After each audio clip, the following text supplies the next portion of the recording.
Chapter 286. No matter how different the process of praying for rain was, one thing was for sure: the people of the Rain tribe were very realistic.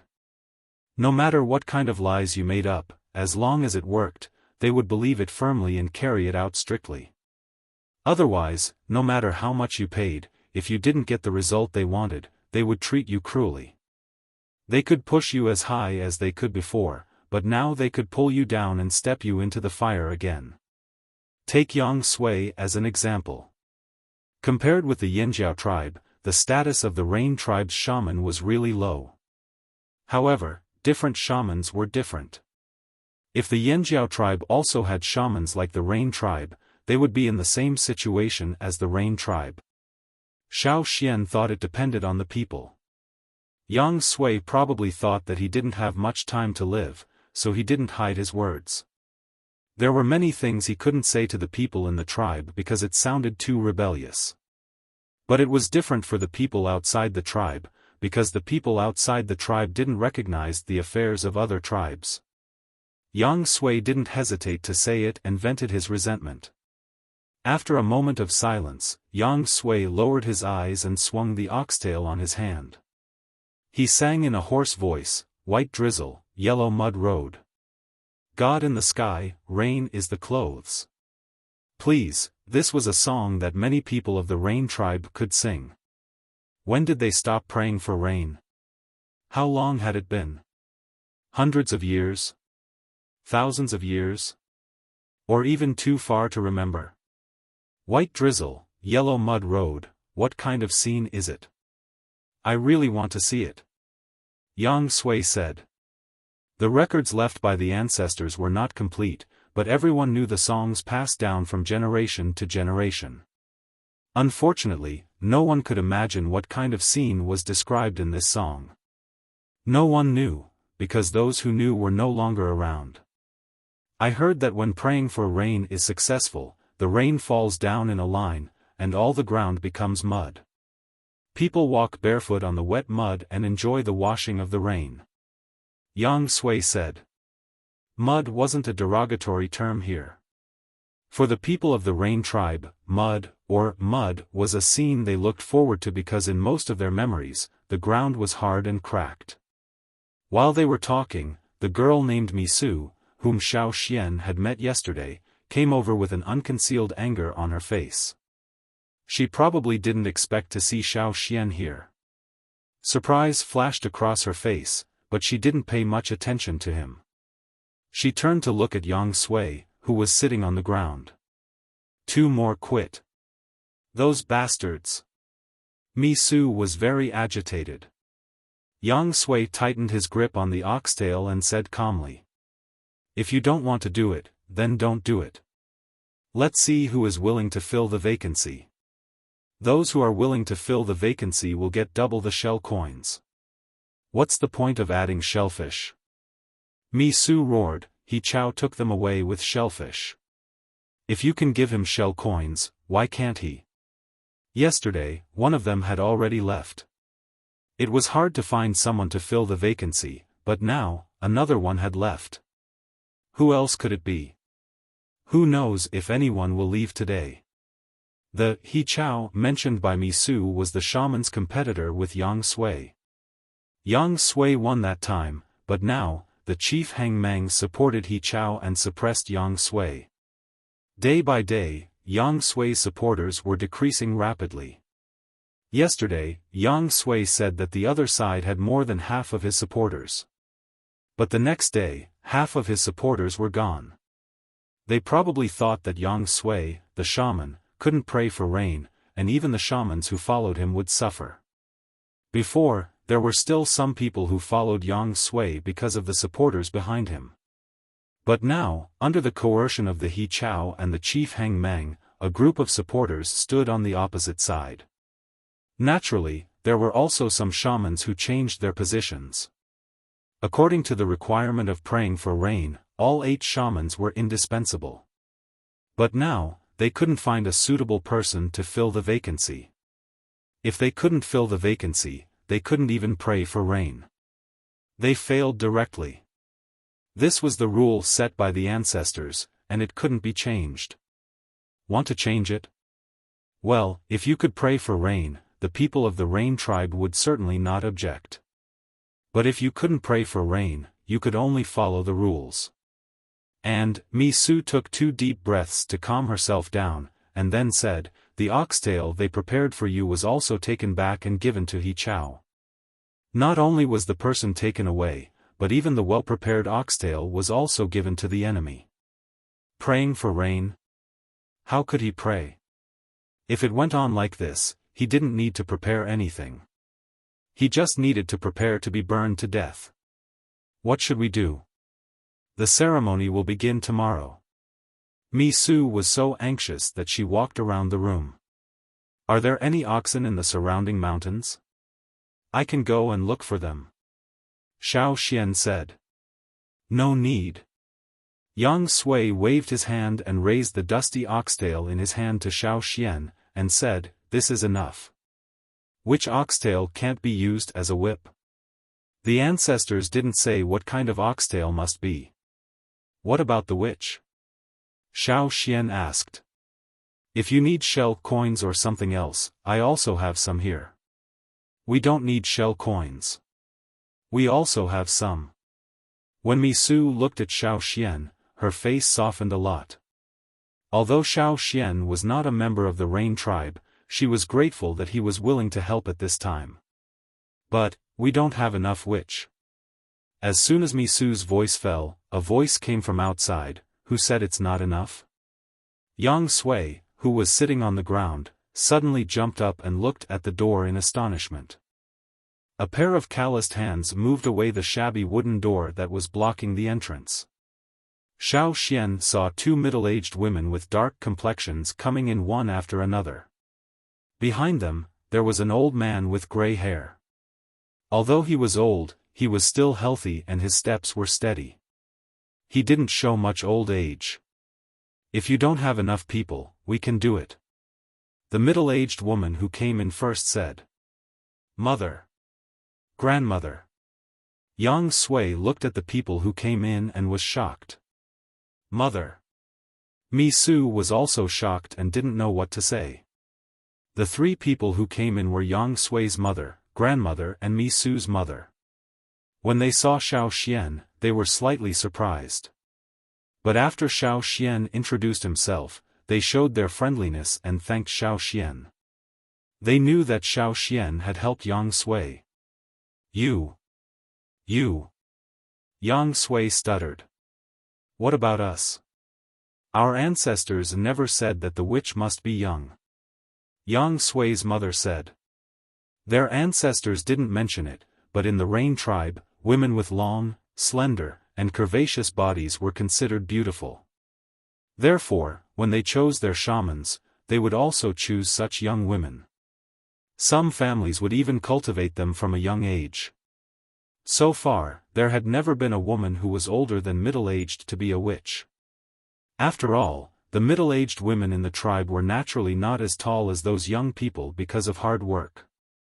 But now, as more and more people changed sides, they couldn't even find 8 witches. So the 3 elders decided to do this. If other people became witches, even if Yang Sui failed to pray for rain, they wouldn't be in danger. But Yang Sui's family was different. The new chief's group was against Yang Sui, so they would be more harsh to Yang Sui's family. Maybe they would even be burned to death together. Looking at the crying people in the house, Xiaofan left the wooden house. Several middle-aged men stood outside the house to protect it. They should be Yang Sui's relatives or elders. No wonder Yang Sui didn't want to leave these people. They were the only ones in the Rain tribe who would sincerely protect him at this time. Outside the house, it was still muddy and the visibility was low. Xiaofan planned to walk outside. He wanted to see what he could do to help. Not far away, a lizard as long as half an arm was crawling. Suddenly, a creature rushed out from the sand. Xiaofan looked over and found that it was the same species as the one they had eaten not long ago. Poor guy, who had just rushed out to look for food, was killed by Xiaofan before he could eat the meat. Chapter 287. Xiaoxian dragged the hunted prey back for dinner for the three of them. When Xiaoxian left, Chu Su and Hong Shi of the Feather Tribe went to find Xiaoxian. Chu Su was bored and didn't see Xiaoxian, so he told Lei and Tuo about the Rain Tribe as jokes to pass the time. Hong Shi came to find Xiaoxian to fight, but he didn't find him, so he left. After listening to Chu Su's gossip, Tuo and Lei asked Xiaoxian about the Rain Tribe. Xiaoxian told them about it, but they also knew what the situation was now, so they couldn't believe it. How could they treat the shaman like this? In the Yanjiao tribe, no one dared to say no to the shaman. However, they were not interested in the affairs of other tribes, so they just sighed, poor thing. Like the others in the team, they didn't believe that they could pray for rain here, so they just took it as a casual topic. At dusk, Yang Sui sent someone to find Xiaoxian. As the shaman of the Rain Tribe, Yang Sui couldn't come here directly. If he was seen at such a time, it would easily cause trouble to Xiaoxian. It was still the shabby wooden house, but now there was no one else in the house except Yang Sui. He lit a fire and sat on the ground, waiting for Xiaoxian. Next to Yang Sui, there was a bulging animal skin bag. Tomorrow was the day to pray for rain, but Yang Sui didn't seem to be in a hurry. He just looked more silent than during the day. What's the matter? Xiaoxian entered the house and asked. Xiaoxian, I beg you to do me a favor. Yang Sui pleaded. You go first. Xiaoxian found a place to sit down, waiting for Yang Sui's next words.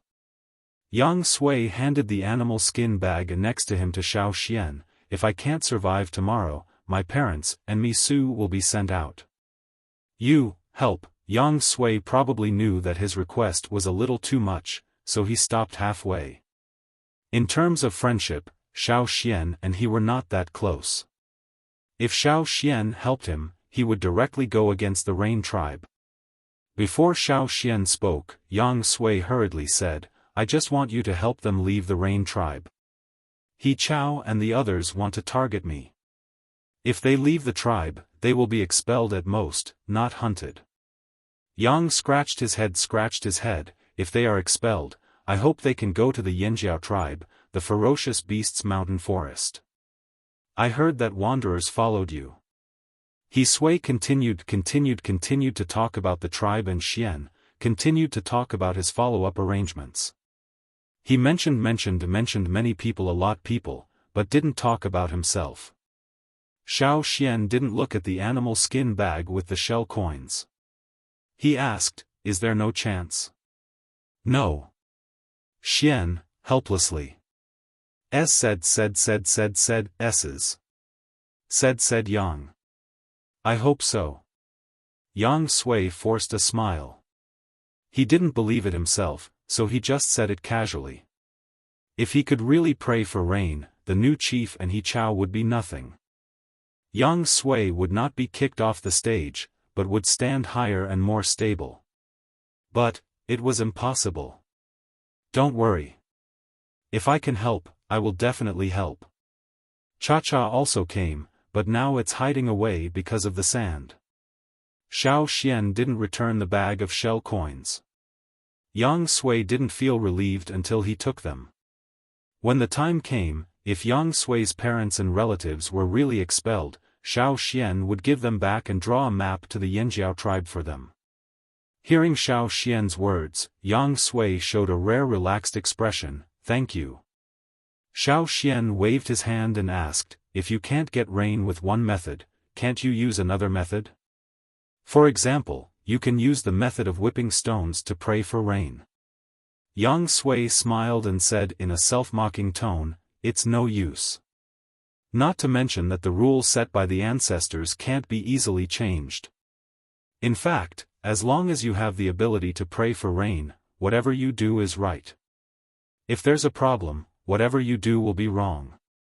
Xiaoxian was stunned. You mean, the key is the shaman? Not the other methods? You can say that. But now the decisive point is not the shaman, but the fire seed. Yang Sui hesitated and said, "The fire seed of the rain tribe has a problem."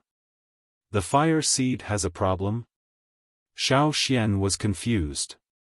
The shaman can start praying for rain, and the fire seed determines the success or failure of praying for rain. Because the fire seed has a problem, no matter how it prays, it can't rain. It was by chance that I found a secret record of a shaman. That's how I came to know about this. They said that the fire seed seems to be asleep. When the shaman prays for rain, he can't wake it up. It only wakes up once a year during the big sacrifice. At other times, it won't wake up. If it's during the big sacrifice, it's likely to succeed. However, during the big sacrifice, it's not a dry season and it's very cold, so people don't have a strong desire to pray for rain.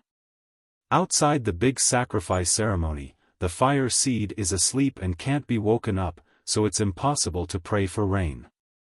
Yang Sui found the hidden animal skin roll by chance. The animal skin roll was still buried under the ground, and only the shaman could understand the symbols and characters on it.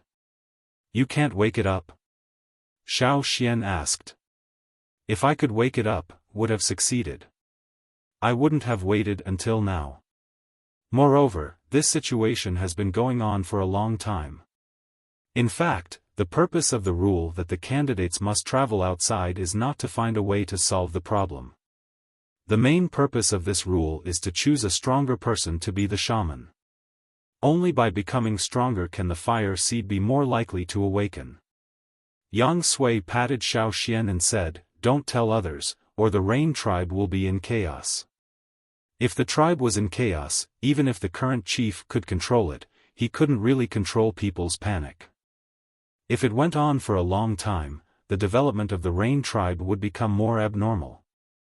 If it was more serious, it might slowly go to destruction. Therefore, those who knew these secrets would hide them until they died. "Don't worry, I won't tell others," Xiaofan promised.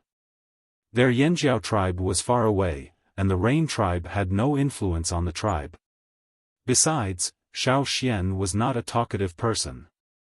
After chatting for a while, Yang Sui got up and left to prepare for the death ceremony the next day. For him, the ceremony of praying for rain tomorrow was the death ceremony. Xiaofan also took the bag of shell coins back to the resting place.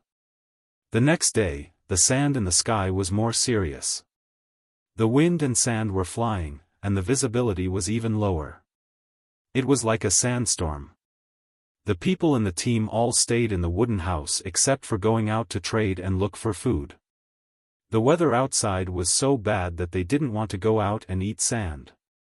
Knowing that today was the time of the rain tribe's praying for rain ceremony, no one planned to get close to the rain tribe. At this time, the rain tribe's defense was even stricter. "We can't watch the fun, and the weather is bad." Alas! Chu Su leaned on the window and looked at the flying sand outside. "Close it quickly, the sand is blowing in."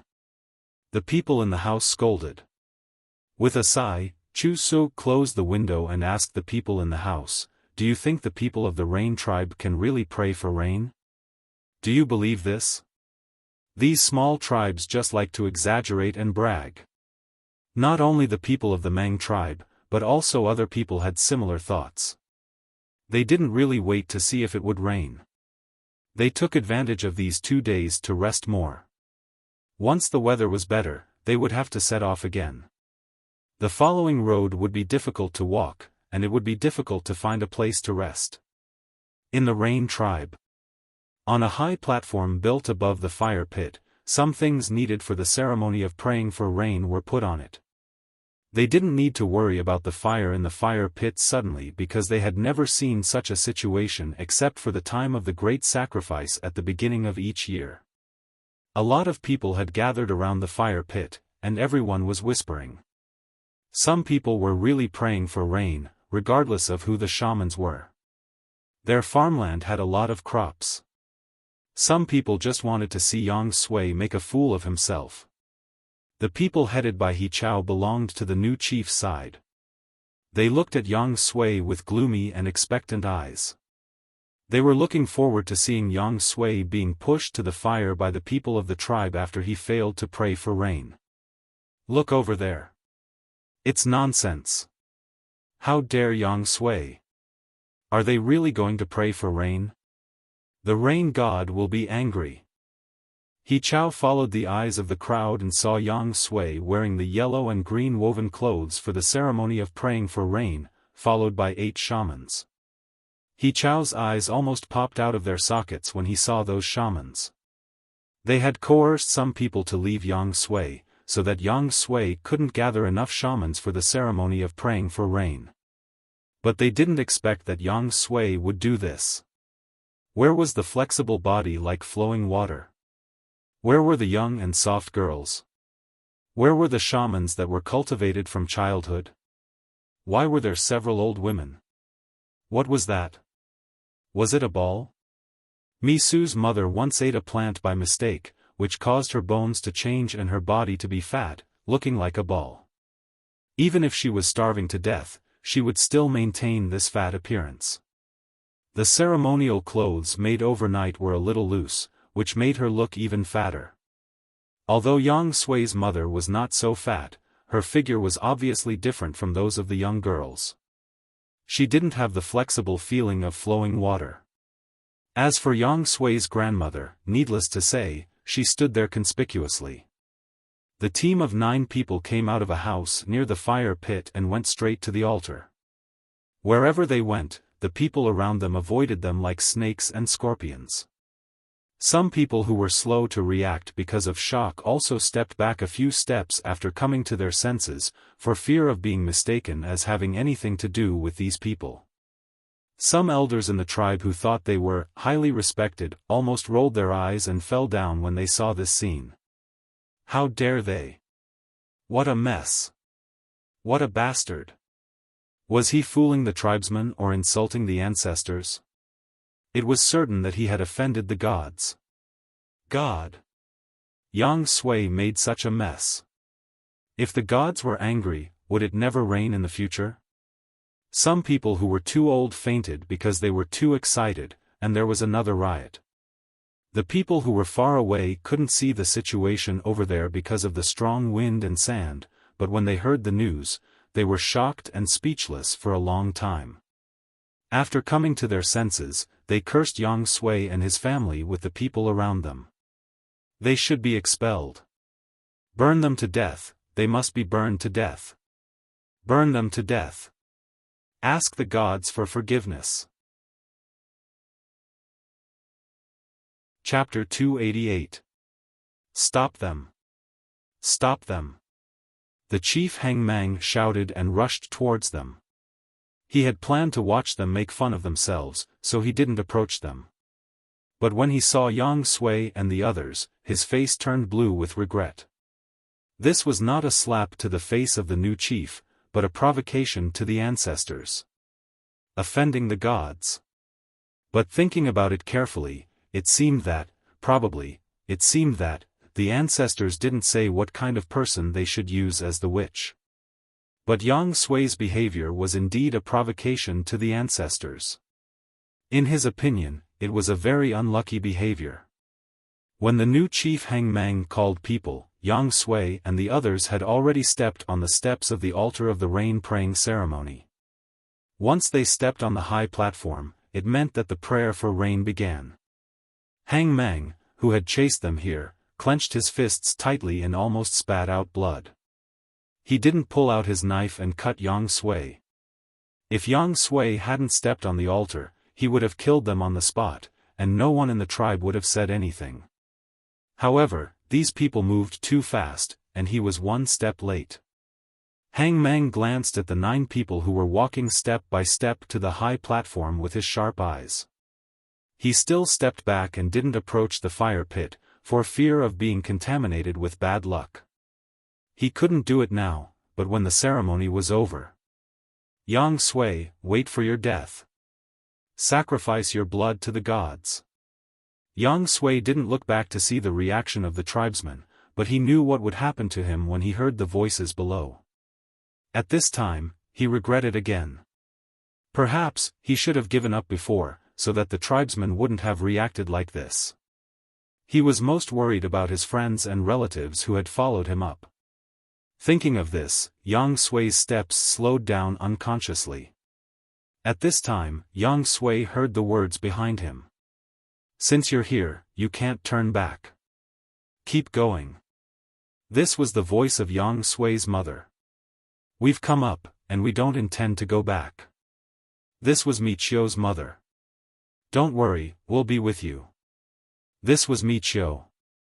Although the others didn't say anything, Yang Sui knew their choice when he listened to their footsteps. Yang Sui held the oxtail so hard that blue veins bulged on the back of his hand. After a short pause, he lifted his foot and walked up again. For the rain praying ceremony, sacrificial objects, decorations, and ceremonial guards had been prepared on the high platform. In addition, there was also a prescribed rain praying dance and the necessary congratulatory incantation. No matter if it was a rain dance or a congratulatory speech, there needed to be music. Naturally, there also needed to be a performer. Originally, Yang Sui had spent a lot of money to invite people. However, when Yang Sui walked up to the high platform, he found that his father, uncle, and grandfather were all there. Watching Yang Sui standing there in a daze, Yang Sui's father smiled towards Yang Sui with a kongju in hand. Since he had come, he had no intention of going down. Perhaps, without waiting for the ceremony to end, the people in the tribe would set up firewood under the high platform and start a fire. Yang Sui stood on the high platform and looked at the people around him. He gave them a smile, although it looked like he was crying. Dong dong. Bang bang bang, rhythmic music sounded. Holding the oxtail in his hand, Yang Sui looked at the rainstone in the middle of the high platform and closed his eyes. There had never been such a moment when he hoped that rain would fall from the sky, even if it was just a few drops.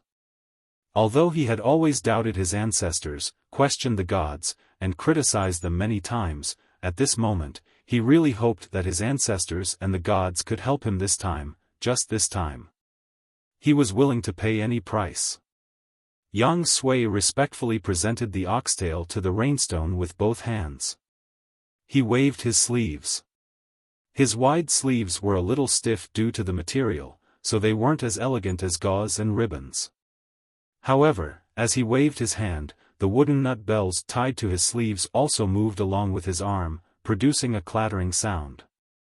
The 9 dancers jumped and twisted their limbs, making the clicking sound more intensive, like the sound of raindrops hitting the ground. The rain-praying dance of the Rain tribe had a feature, that was, they needed to dance with their heads up. For many tribes, it was normal and not unusual to dance with their heads up during the sacrificial dance. However, the Rain tribe was different. In their sacrificial dance, the dancers needed to always look up to the sky. The god of rain they worshipped was naturally in the sky. They had to pray to the god and express the desires of the people of the tribe, hoping to be protected by the god. Of course, they had to look up to the sky with reverence. And Yang Sui also took this opportunity to observe the movement in the sky. Although the wind and sand were flying and he couldn't open his eyes, Yang Sui could still see the changes in the sky. This was his ability that was different from others. He relied on this to speculate the weather. There was no rain. There was no sign of rain at all. Yang Sui gritted his teeth and continued.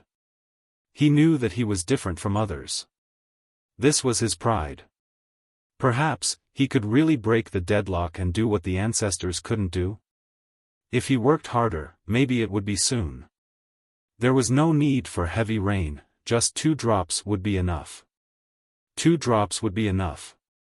Gradually, he felt that the power in his body was being drawn away, and he could feel the change of the fire seed. Although there was still no rain in the sky, it was a good thing since the fire seed had changed. The people of the Rain tribe standing below couldn't see the situation on the high platform at all, but some people close to the fire pit felt the change in the fire pit. Hang Mang saw that the fire seed in the fire pit changed from the original red color to light gradually. And the surrounding temperature seemed to be reduced a little. This. An old man rubbed his eyes, and his face was full of disbelief.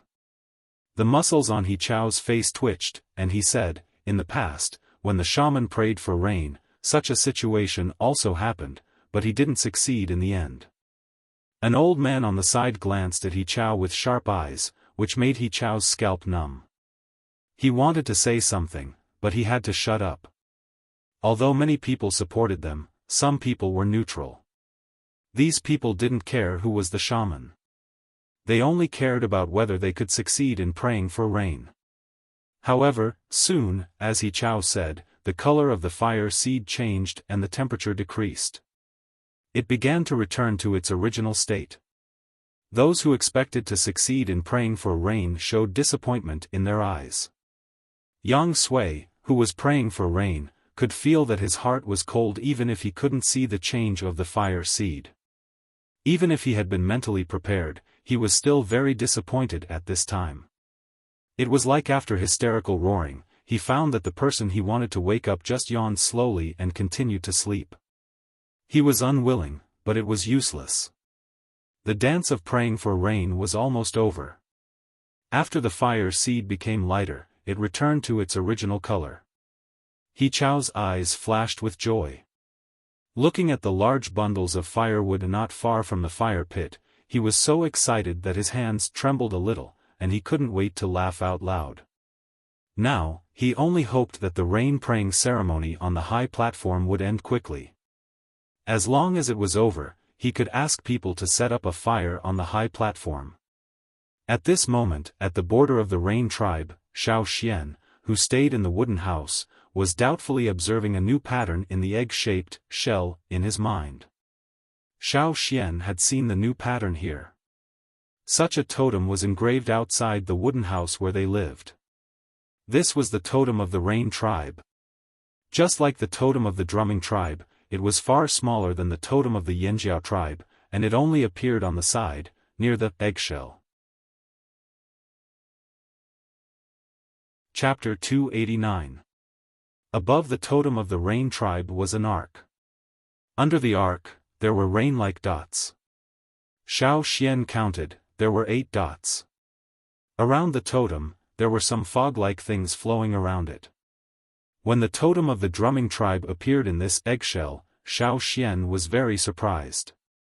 Now, the totem of the Rain tribe also appeared. The compatibility was good. Xiao Xian thought. Although the totem that appeared was not as big as the one of the Yanjiao tribe in the middle, nor was it as bright as the one of the Yanjiao tribe, it did exist here, and it was still flashing. The totem of the Rain tribe was not the same red color as the one of the Yanjiao tribe. Instead, it was similar to the one of the Drumming tribe, white and translucent, like liquid. Xiao Xian observed the flashing totem of the Rain tribe. He mobilized the power of inheritance and wanted to observe the totem of this foreign tribe closely. The blue flame separated from the bottom of the flames around the Yanjiao totem and reached out to the much smaller totem of the Rain tribe. It was reasonable to say that the totem of different tribes should repel each other. But here, it was not so. The blue flame separated from the totem of the Rain tribe easily touched it. At the moment of contact, Xiao Xian felt that the totem of the Rain tribe trembled, and the 8 dots also moved. Xiao Xian was curious. The 8 dots looked more like drops of liquid suspended in the air. A bright liquid drop fell from the totem of the Rain tribe. Xiao Xian stared at the drop point, intending to see where it would fall. Unexpectedly, the drop just fell a little. After it went beyond the totem of the Rain tribe, it turned into mist and merged with the mist around the totem of the Rain tribe.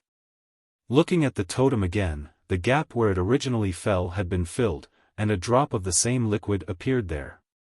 And this was just the beginning.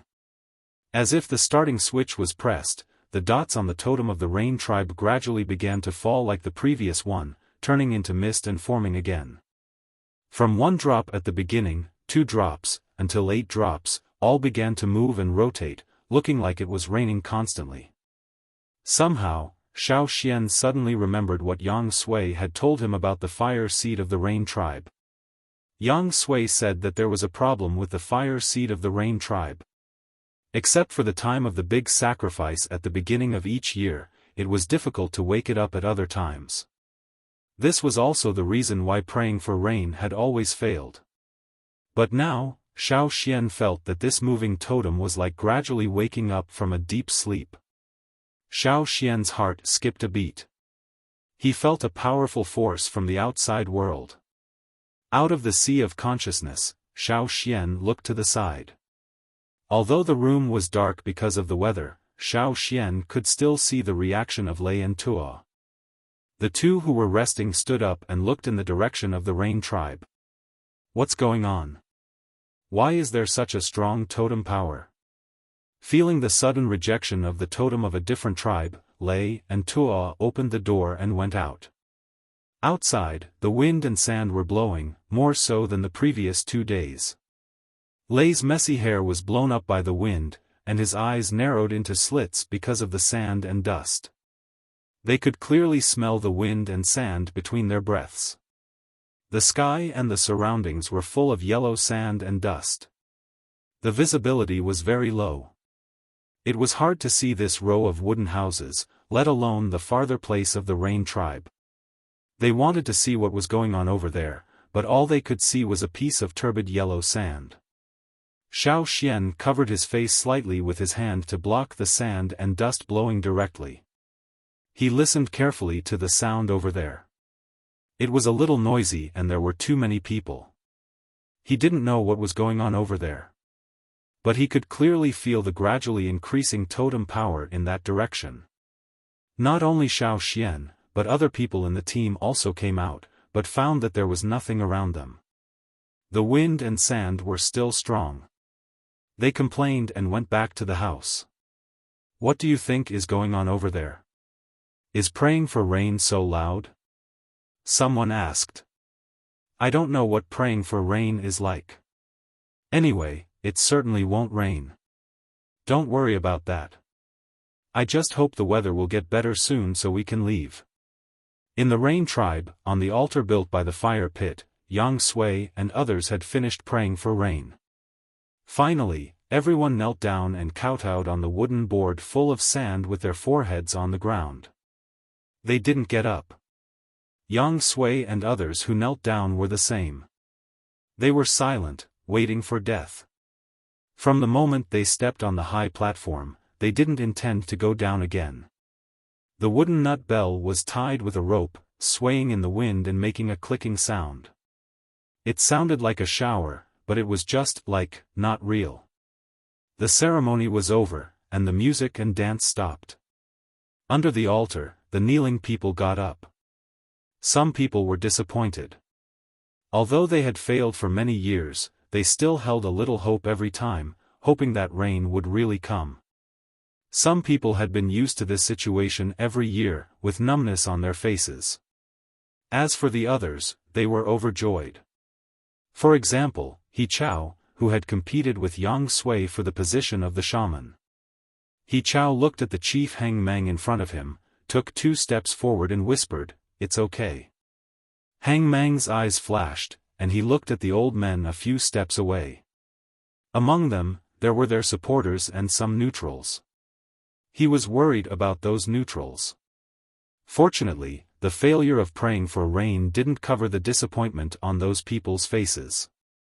Seeing this, Hang Mang couldn't help but smile and said loudly, "Because Yang Sui deceived the ancestors, violated the ancestors' will, and angered the rain god, from today on, he will no longer be the shaman of the tribe." Hang Mang and He Chao looked around. Those who had opposed them before were now silent. Very good. After Hang Mang's words, He Chao suppressed the excitement in his heart and shouted, "Set up the firewood." The people who had been waiting there carried bundles of firewood and withered grass and placed them around the high platform, all the way up to the high platform. The people on the high platform heard the movement below clearly. With the movement of the firewood gradually approaching, Yang Sui said in a voice that could be heard by everyone on the high platform, "I'm sorry." Under the platform, He Chao, who was most likely to take over the position of the shaman after Yang Sui, walked to the high platform with a lit torch and lit all the firewood around the high platform. "Burn them to death! Burn them to death! Burn them to death! Those who violated the ancestors and angered the rain god should be burned to death." Listening to the curses below, Yang Sui closed his eyes and waited for death with the others. The failure of praying for rain almost consumed all his energy. Exhaustion, despair, and sorrow.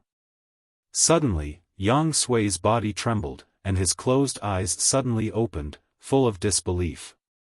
He felt it carefully and found it was right. Fire seed. It was the fire seed. Below, the people who had been shouting, "Burn them to death," also felt something wrong, especially those who were close to the fire pit.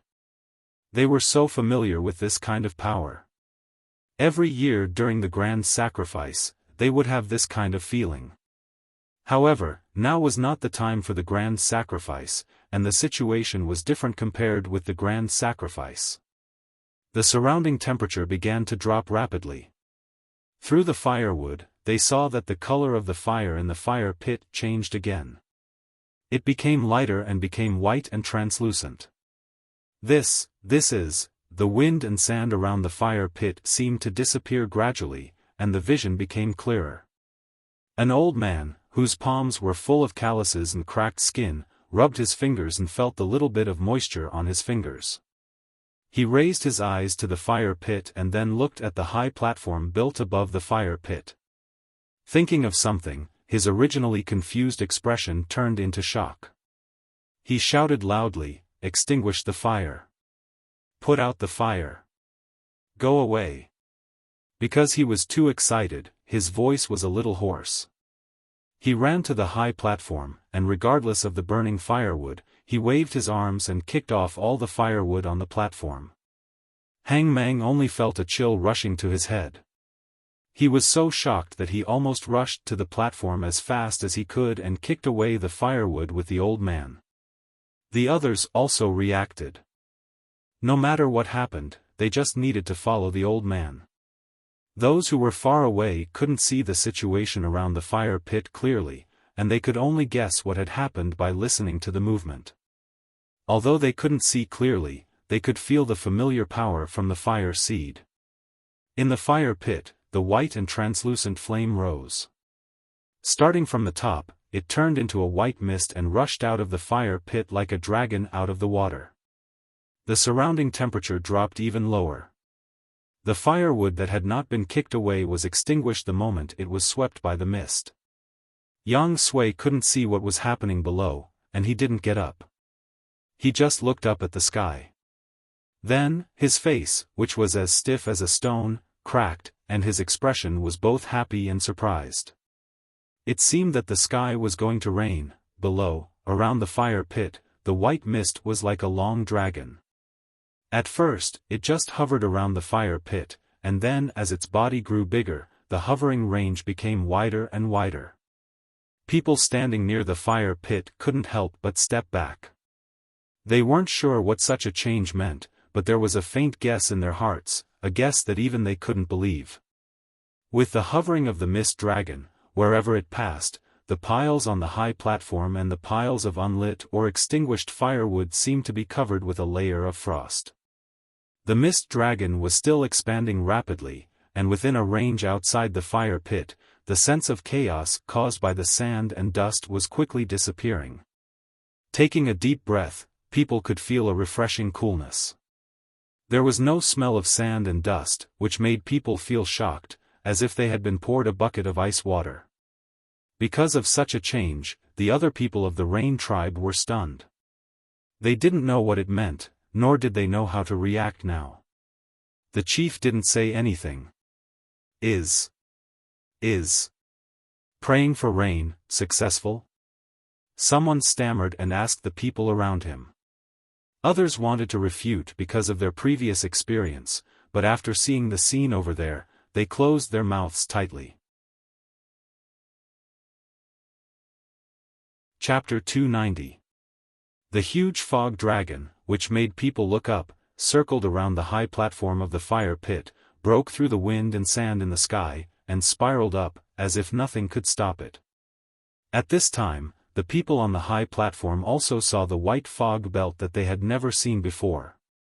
When the fog passed by the high platform, everyone on the high platform felt the fresh and cool deep into their hearts and lungs, as if they were in winter. However, in winter, there was no such fresh feeling. "What is that?" Mi-su looked at the fog spiraling up past them and asked. Yang Sui was still kneeling with his hands on the ground, but he had been looking up to observe the changes in the sky. Almost every second, the expression on Yang Sui's face changed a little. Hearing Mi-su's question, he did not answer. From the joy and surprise just now to the crying and laughing now, others must think he was crazy. But at this time, almost no one could look at the change at the moment with a normal mentality. His eyes were fixed on the sky, and his expression was changing. Yang Sui seemed to want to say something, but he couldn't find the specific words and didn't know how to say it. Finally, it only turned into a roar to vent. Feeling the bitterness in his eyes, Yang Sui didn't care what other people thought. He looked up to the sky, and now he just wanted to roar.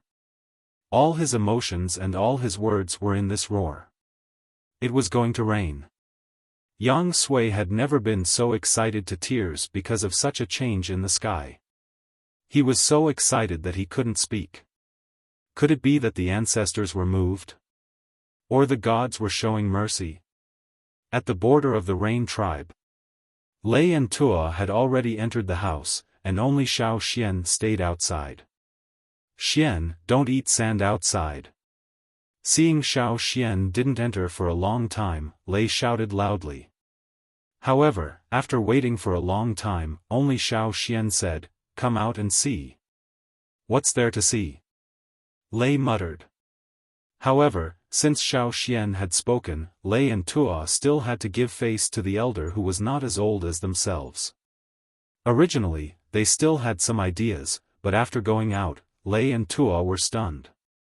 When they came out just now, there was a sandstorm outside. However, how long had it been? They hadn't even finished drinking their cups of water when the weather outside changed. The people in the other wooden houses heard Xiaofan's voice and curiously opened their windows to see what the Yinjiao people were up to. After he removed the window panel, he thought that sand would be blown in, so he squinted his eyes. However, after squinting for a long time, he did not see any sand. On the contrary, when he looked out, there was no sand at all. "Ah!" someone screamed. The others also walked out and looked at the changes outside. The chaotic sandstorm had changed, and the yellow sand had disappeared. Standing here, they could still see the situation of the Rain tribe. Although it was still a little hazy, it was much better than the previous situation where they couldn't even see 10 steps away. "Look, what's that in the sky?" Chu Su shouted, pointing at the sky above the Rain tribe.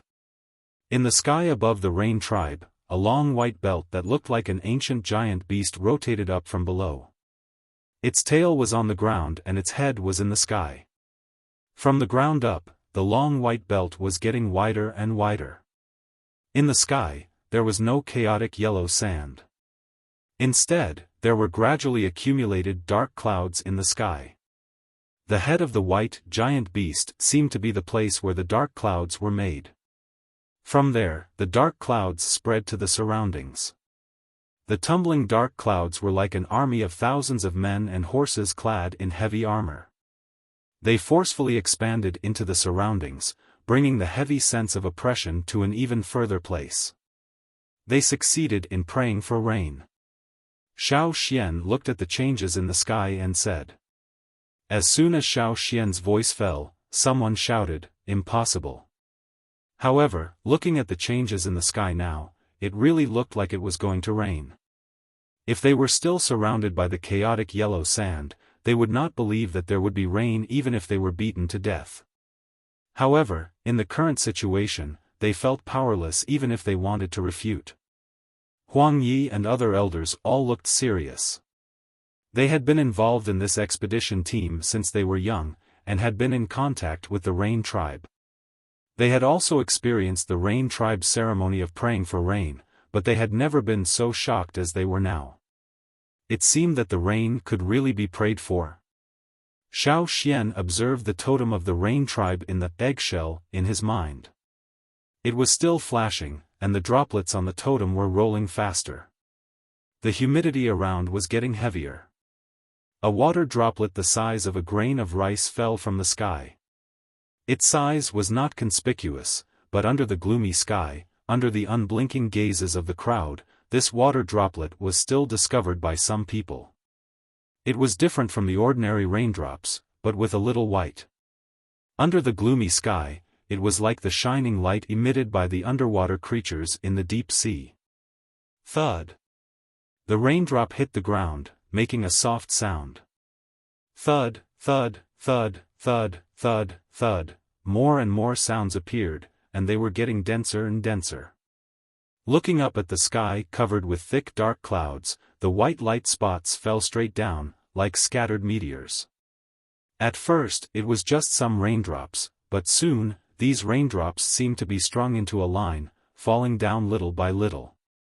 The ground covered with sand and dust softened with water. The dry and hard clods softened in the falling rain and became mud. Xiaofan raised his finger and dipped it in the water, licked it, and then decisively took out the almost empty kettle, poured out the water inside, and collected the rainwater.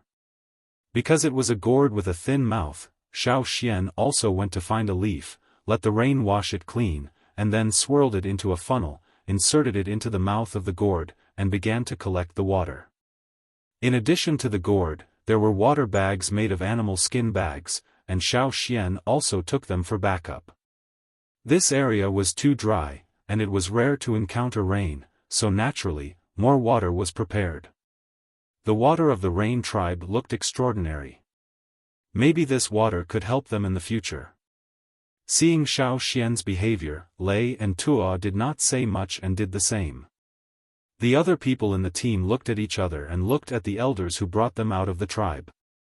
Seeing them nod, they also took out the things that contained water and began to collect it.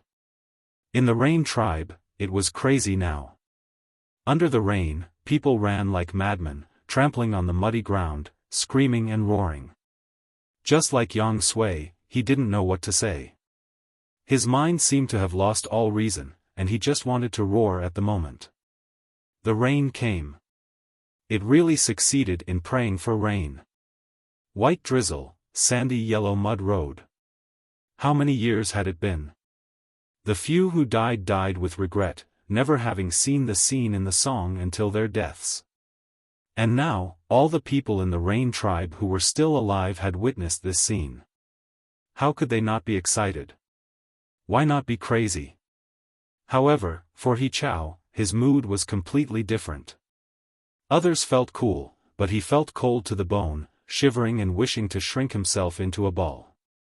There was no doubt that Yang Sui had turned over.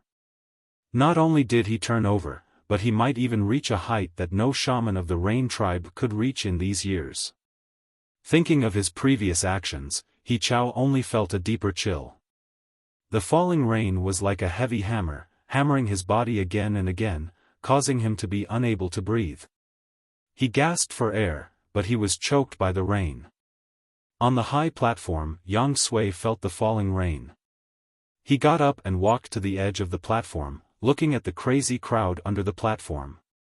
At this time, no one shouted "burn to death," no one complained about Yang Sui's mistakes, and no one cared whether Yang Sui really deceived them or not.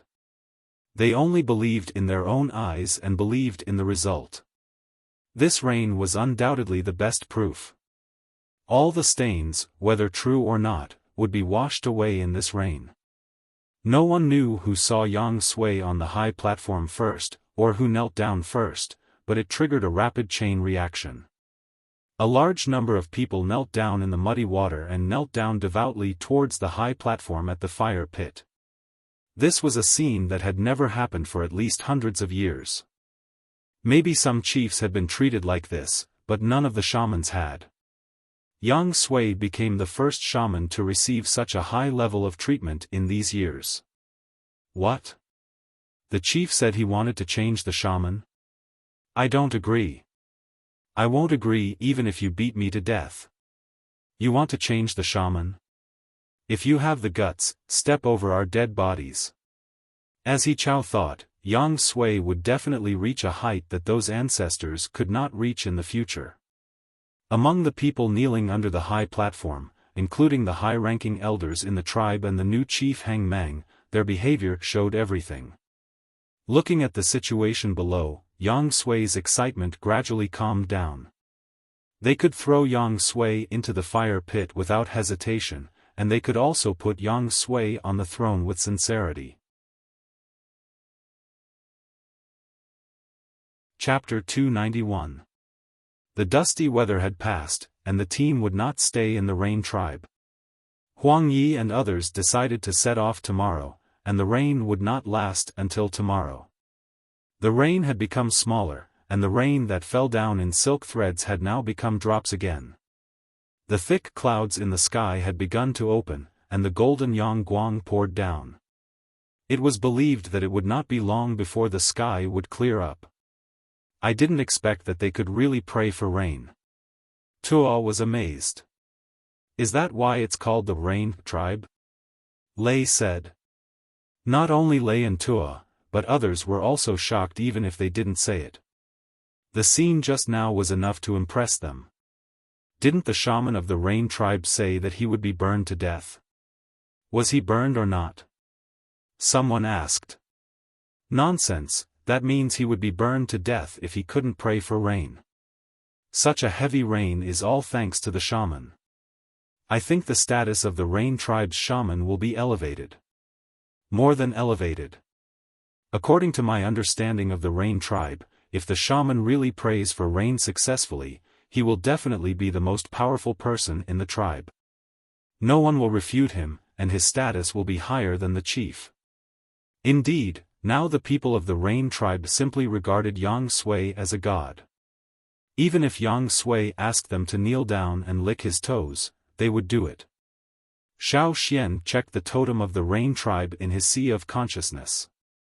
The drop-shaped dots on the totem were still rolling, but compared with the heavy rain just now, the rolling speed was much slower.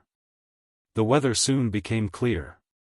The air was fresh after the rain, and the humid coolness had not yet dissipated. Most of the people of the Rain Tribe had smiles on their faces. It was probably the first successful prayer for rain in the tribe in recent years. The people of the Rain Tribe also sent some water and food to the travelers who rested at the border, which usually needed to be exchanged with a lot of things. But now, the people of the Rain Tribe were happy, and they were happy, so they wanted others to be happy with them. So they sent water and those flatbread. However, the people in the team were not very interested in these water and flatbread. Water? They had received enough. Flatbread? Who would like to eat that kind of dry and coarse flatbread that made one want to bite their teeth off? However, the experienced elders were happy to accept these flatbread and carefully put them into the animal skin bag. In the afternoon, Yang Sui came to Xiao Xian. This time, he didn't send someone to inform him. Instead, he came personally. Now that the crisis was over and their position was stable, they didn't have to worry about bringing trouble to Xiao Xian. On the contrary, since Xiao Xian and Xiao Xian knew each other, the Rain tribesmen who were in charge of this area would give Xiao Xian more preferential treatment.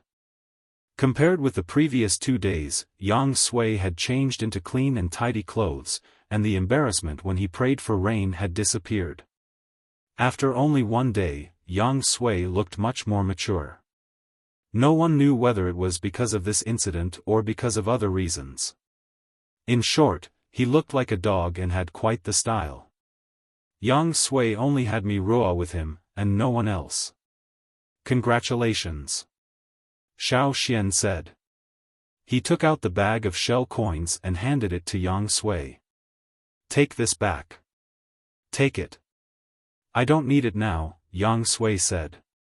He didn't lie. Because of the promotion of his status, he really didn't need it. Although the Rain tribe looked poor, they had a lot of goods in their hands. As the person with the highest status in the tribe, Yang Sui had more. Compared with the wealth he had now, this bag of shells was really nothing. What do I need it for? If we go back, I won't need it. If there was no accident, the travel team was likely to go to the desert. Xiao Xian didn't need these shell coins there. Even if he needed to call, he had some to trade. There was no need to take another bag of shell coins. Hearing Xiao Xian's words, Yang Sui thought of something and didn't object. He took the animal skin bag and handed it to Mi Ruo. Then he whispered a few words to Mi Ruo. Mi Ruo hesitated for a moment, but nodded and left with the bag of shell coins. Seeing Mi Ruo leave, Yang Sui said to Xiao Xian, "Wait a minute. I'll ask her to give you something. You'll definitely need it." "Are you going to the Death Land?" Yang Sui asked. Xiao Xian thought that the people here called the desert Death Land. He nodded and said, "Yes, we are going there. I've seen many people go there before. Some are travelers like you, and some are slaves. However, most of them go in, but few come out. I went there when I was young, and I almost didn't come out alive." Yang Sui shared his experience. After you go there, don't trust anyone easily. No matter the people in your team or the seemingly poor slaves, they may do anything to survive. What's more, in the Death Land, even if you see something, you have to be careful. Sometimes, the eyes can deceive people. Xiao Xian nodded in agreement. It was difficult to survive in the desert, which might stimulate some people's extreme thoughts. Naturally, they had to be careful. As for Yang Sui's last sentence, there might be a mirage in the desert. After talking about what he had seen and heard, Yang Sui became serious and bowed to Xiao Xian. "Xiao Xian, thank you." Seeing Xiao Xian's puzzled eyes, Yang Sui stood up and smiled, "I know it's you who helped me." When he prayed for rain, he felt that the fire seed showed signs of waking up. But it didn't take long for it to fall asleep again. At that time, he already knew that he had failed. But not long after that, the fire seed changed again and woke up again. He felt the power that made the fire seed wake up. That power came from the border of the Rain tribe, where the travelers lived. At that time, Yang Sui guessed that it might be because of Xiao Xian. As far as he knew, Xiao Xian had a strange power of inheritance. Now, after seeing Xiao Xian, Yang Sui was more sure. He could feel the power from Xiao Xian's body that awakened the fire seed. While they were talking, Mi Yu came over. She didn't walk, but rode a camel. It was the first time for Xiao Xian to see a camel in this world. It was a two-humped camel with a height of more than 2 meters. Its whole body was yellowish-brown, with short ears and a long tail. Most of its hair was not long. Although it was big, it looked thin and weak. Looking closely, the front of the camel's face was white, and its 2 short ears were also white. There were long dark brown hair on the front of its thick and curved neck and on its humps. There was also a tuft of hair on its forehead. When the wind blew, it would fly and shine. Xiao Xian observed the camel running over and thought, "It's a mythical beast of the desert. I think you will need it." Yang Sui looked at the camel trotting over and said to Xiao Xian, "They live in the Dead Land. It's not easy for us to catch them and bring them back to raise. Not many of them survive. The living ones are used by the tribesmen to carry things or eaten." When Yang Sui brought the camel to Xiao Xian, Mi Yu, who turned over from the camel, looked at it with reluctance. Moreover, this camel seemed to be very familiar with Yang Sui and Mi Yu. Xiao Xian could feel its closeness to the two. Yang Sui and Mi Yu must be reluctant to give this camel to him. If they went into the Dead Land, the chances of them coming out again would be small. What's more, these animals would be eaten as food when necessary. "And this, take it." Yang Sui handed Xiaoxian a heavy animal skin bag and a palm-sized black stone wrapped in leaves. Xiaoxian took the heavy animal skin bag and opened it. When he saw what was inside, his face twitched. "This is flatbread," Yang Sui said calmly. "Flatbread? Is this a discus?" Chapter 292. These pancakes were different from those that Xiaoxian and the others usually ate. They were sturdier, so sturdier that they could be used as discus to kill people.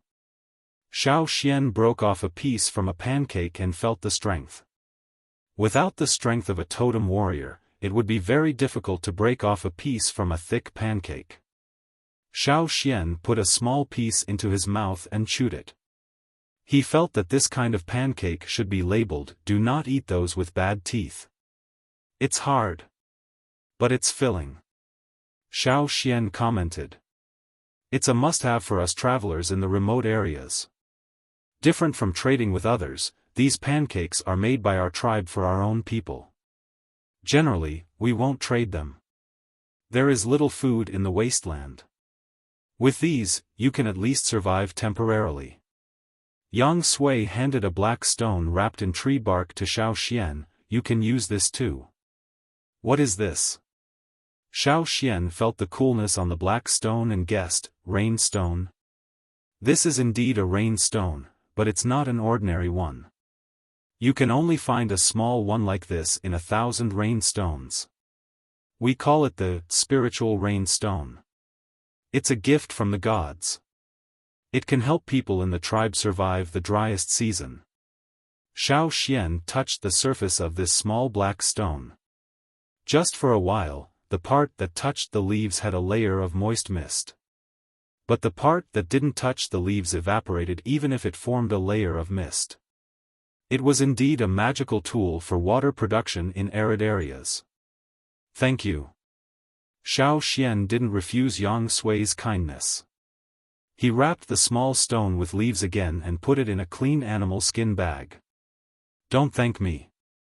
If it weren't for you, I would have been burned to death." Yang Sui paused and said, "If you meet a slave owner in the wasteland, don't fight with them. Try to avoid them." "How much do you know about slave owners?" Xiaoxian asked. "The people of the Rain tribe who lived here should know more about slaves and slave owners." "Slave owners?" Yang Sui's eyes flashed with a hint of fear. Slave owners are a group of people without any fire. In the eyes of the tribesmen, without a fire seed, it meant that they could not form a tribe. Without a tribe, they were naturally wanderers with weak combat power. However, the slave owners were different.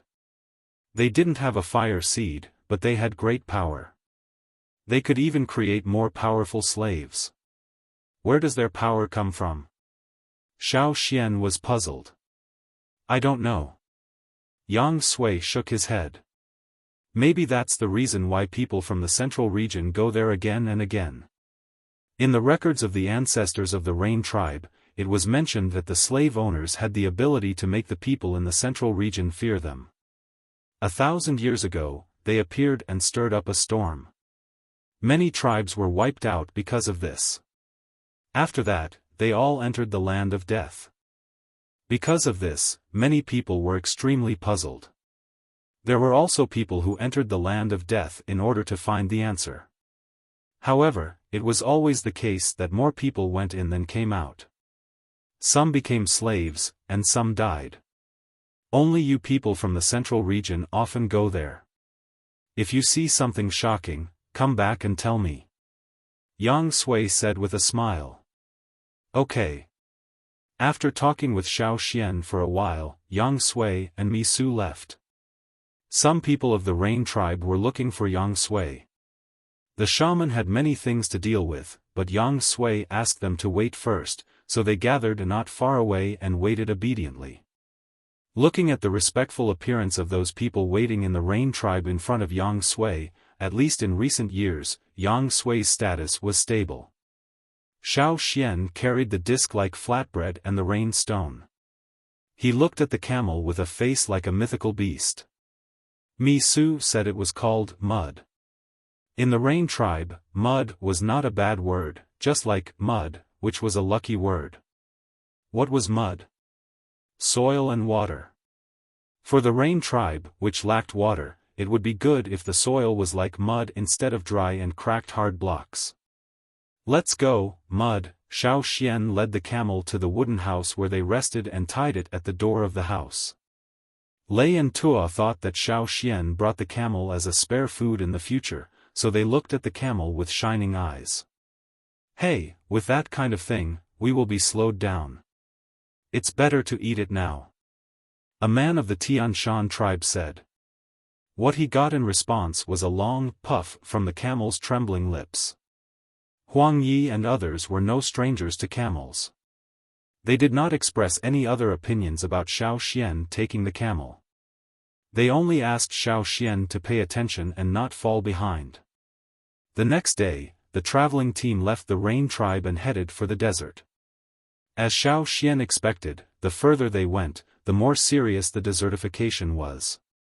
At first, there were some trees and grass, but slowly, there was only sand left. The sun was high in the sky, and the sand on the ground was hot. The group hurried on. Huang Yi said that before tonight, they had to get to a place to rest, where it would be safer. Until now, no one had fallen behind. Those who could follow were selected, and those who could not meet the requirements would not drag the team down. Even if some of these people could not keep up, the elders would let them go back by themselves. The team would not delay the progress because of a small number of people. Xiaofan looked at the camel called Mud that had been following him.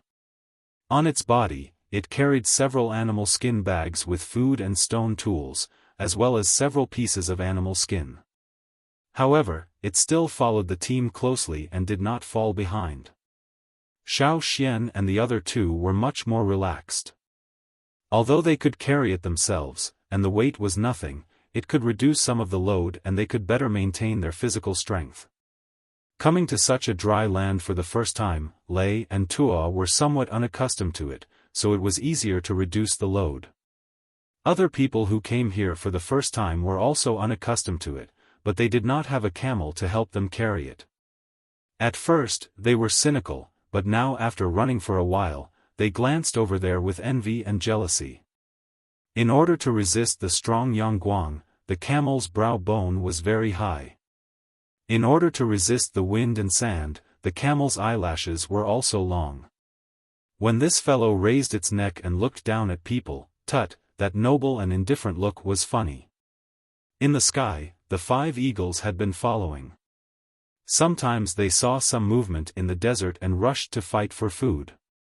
When it was close to dark, the team finally arrived at the resting place that Huang Yi said. It looked like an abandoned village. The walls were surrounded by sand and stone, and there were dried wooden stakes. Broken pottery shards and stone tools that were half buried could be seen everywhere. Xiaofan and the others were not the only people who arrived there. Before them, there was a team that looked like slaves, but it was very different from the slave team they met when they came. These people were not bound. It's the sand slaves. Someone next to him said. Sand slaves were the tribal people's name for slaves born in the desert. These people, their ancestors were already slaves, and they did not know which generation of slaves they were. These people were different from the new slaves. They did not need to be bound and would not run away. Xiaofan looked at them. These people were not much different from the tribal people in terms of appearance, but they were thin and had dark skin, which was one of the physical characteristics common to most desert residents. Perhaps it was because of the strong sunlight, excessive exposure to the sun, and the harsh desert climate with frequent sandstorms, as well as the fact that they often sat by the fire to warm themselves, their skin lost its elasticity and became wrinkled, stiff, rough, and cracked.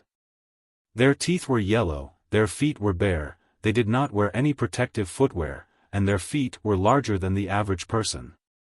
When they looked at Xiaofan and others, their eyes were curious and guarded, and when they saw what the people in the team were carrying, the look in these people's eyes was greedy and murderous. Chapter 293. There was no need for others to say more. Looking at the eyes of these sand slaves, the others knew what to do. This was indeed a good place to rest, but when resting, they could not take it lightly. The first thing to guard against was these sand slaves. There were only some walls of different heights and there was no roof. The blowing wind was dry and dusty. As the sky gradually darkened, the surrounding temperature also plummeted. Even the 3 people of the Yanjiao tribe, who had adapted to the cold winter, felt goosebumps all over their bodies. They were not cold, but they always felt a sense of chill. "Let's eat something first, and then we will take turns to watch the night," Xiaofan said. A piece of cake was broken, and the 3 people shared it with a little dried meat and water. The other people in the team also ate in a similar way. The people of each tribe gathered together. At this time, the people of their own tribe were naturally much more reliable. Xiaofan looked at the camel that followed him. This guy was very smart. He knew to follow Xiaofan and avoid other people, especially the sand slaves. At this time, it was chewing a plant that looked like a dead tree root growing in the corner, eating with relish. The eyes of those sand slaves swept around the people in the team, and then stopped at Mud, who was chewing, with greed in their eyes. The sand slave closest to Mud finally could not help it.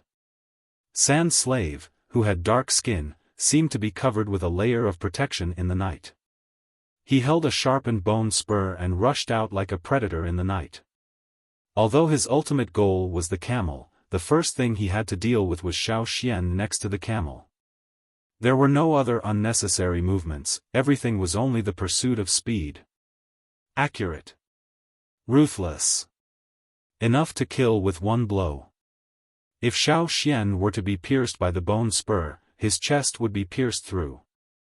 No matter how strong a totem warrior was, he would not be able to escape the fate of being pierced to death. There was no fire on Xiaofan's side. Under the moonlight, Xiaofan saw the serrated patterns on the sand slave's body, which was different from the slaves he had seen before. When he saw Xiaofan, the slaves over there had chain-like patterns, not serrated. So, these slaves belonged to different slave owners? Sand slave's eyes reflected the cold moonlight, with a hint of bloodthirsty excitement, as if he wanted to immediately hook a piece of meat from the other side. Perhaps he thought that he would be able to get rid of these extra people very quickly and then monopolize the camel. Puff! The sound of his body being penetrated was particularly clear at this moment. The expression on Sha Nu's face froze. Not only did he fail to stab his target, but he also suffered a sudden sharp pain.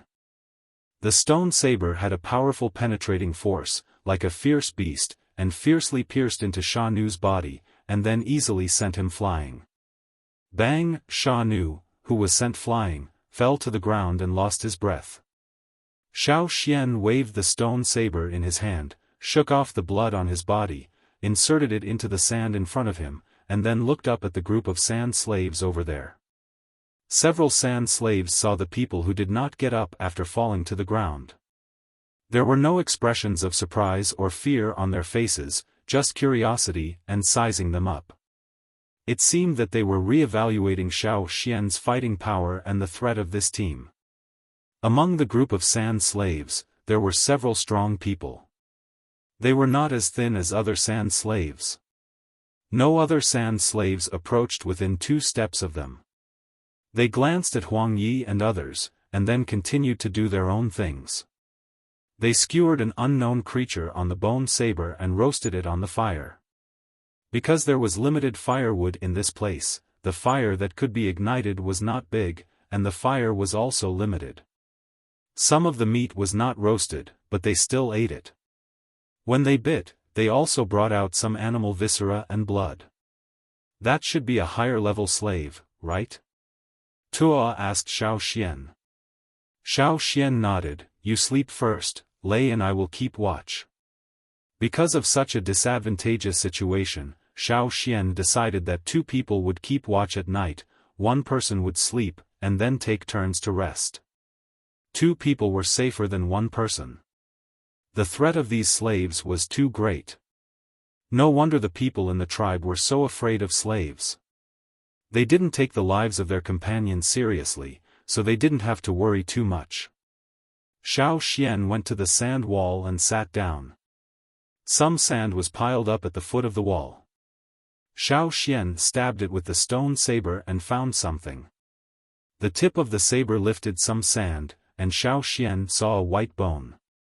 The first thing that was exposed was the skull.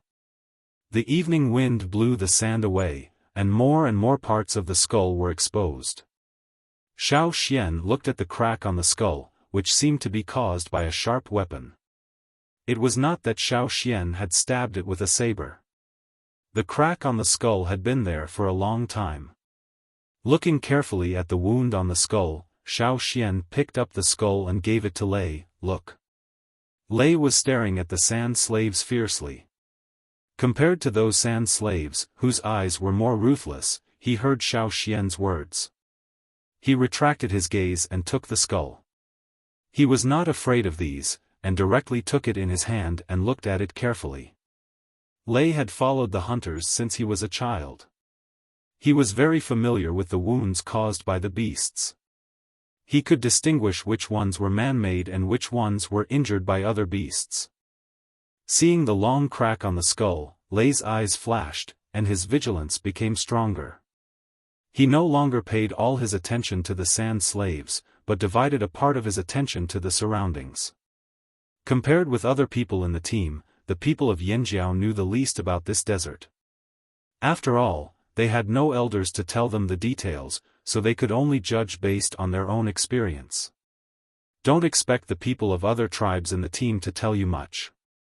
At this time, they must first take care of their own tribe, and will not pay attention to Xiaofan, let alone talk about other things. The wound on the skull was caused by a beast's claw, which was very fast and sharp. Maybe the beast that killed the man was not big, but it could make fast and fierce attacks, so it must be guarded against. From the bone of the skull, it could be seen that the strength of the deceased was at least at the level of a junior totem warrior, maybe even higher. In any case, they had to be more careful. Because Chu Su and others were curious, Xiaofan threw the skull to them and let them see more. Xiaofan and the other 2 took turns to watch the night, and the others did the same. The sand slaves also attacked them, but it was more like a test. They tested one by one, and then picked the worst attack. Because there was no more firewood added to the fire, it soon went out, and only the moonlight cast in the sky was left.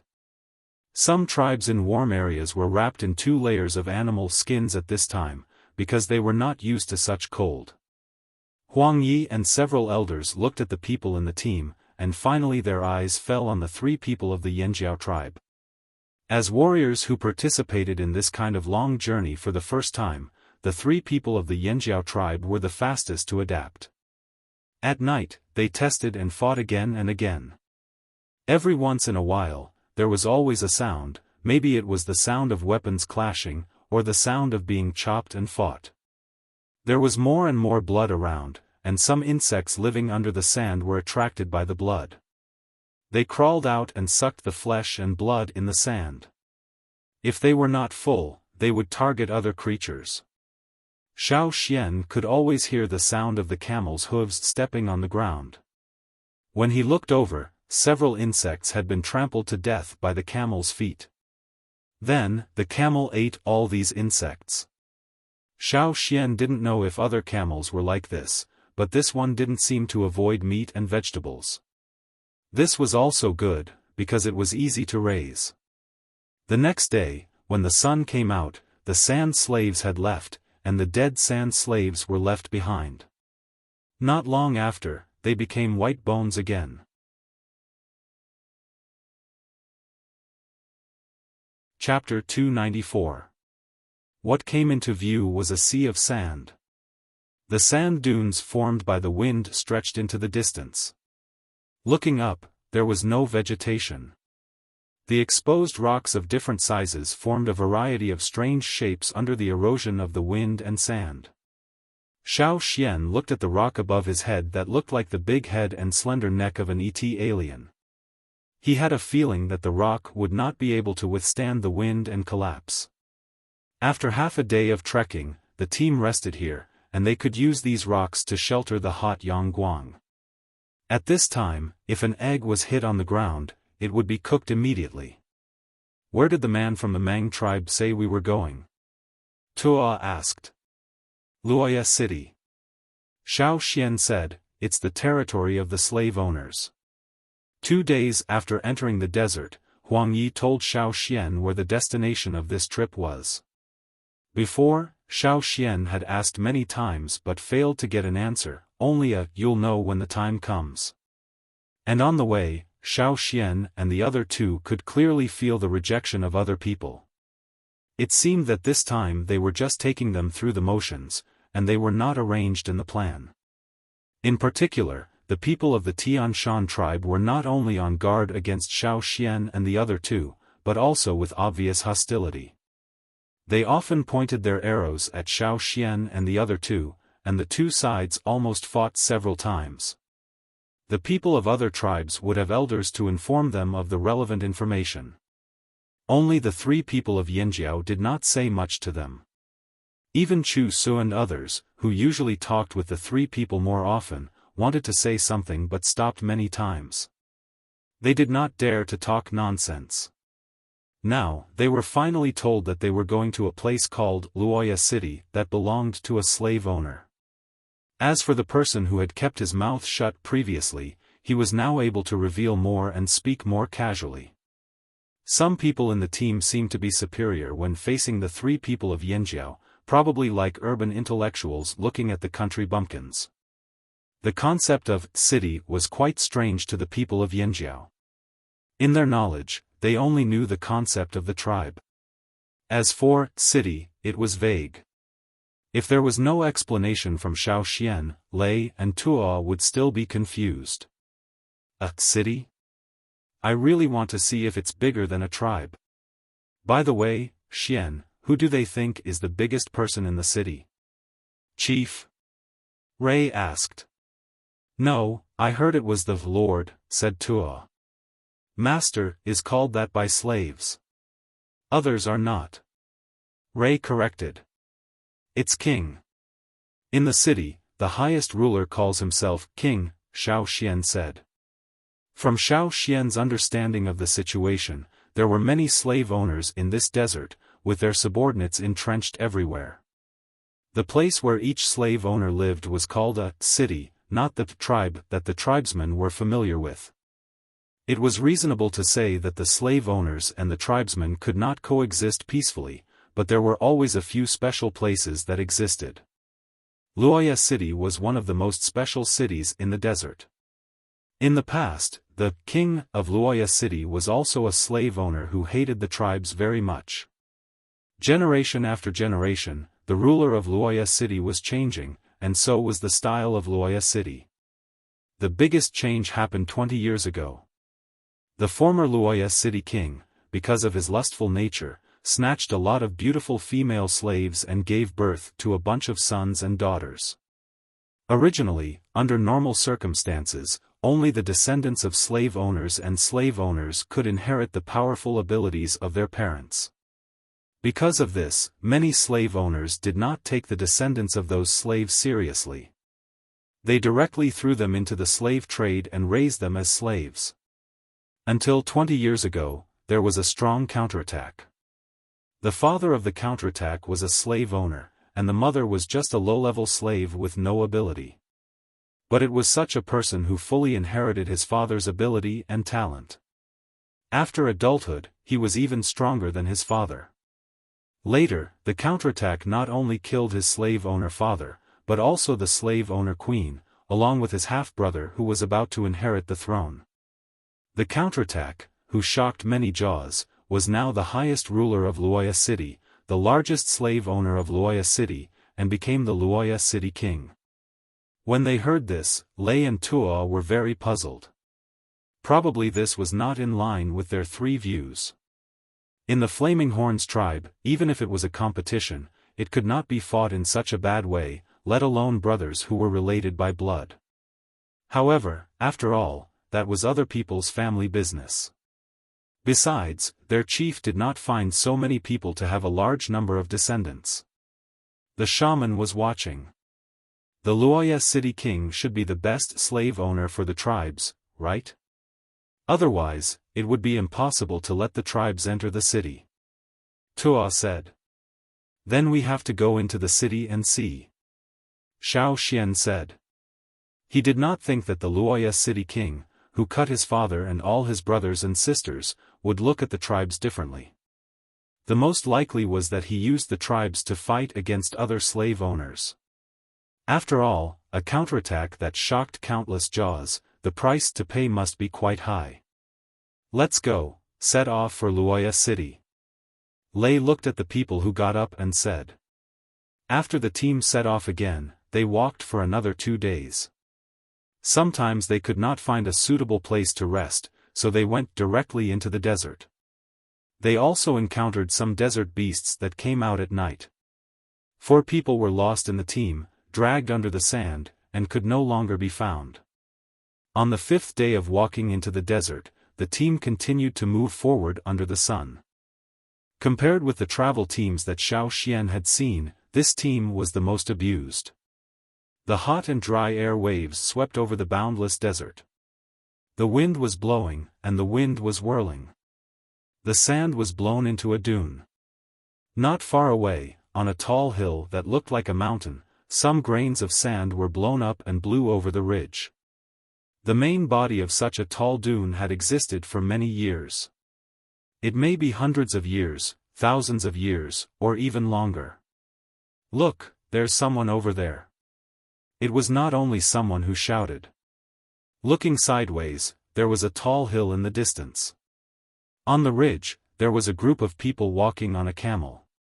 Who is that? Which city's slaves? I can't see clearly. I don't know which city they are from, but looking at the direction they are going, they should be from Luoya city, right? Someone said.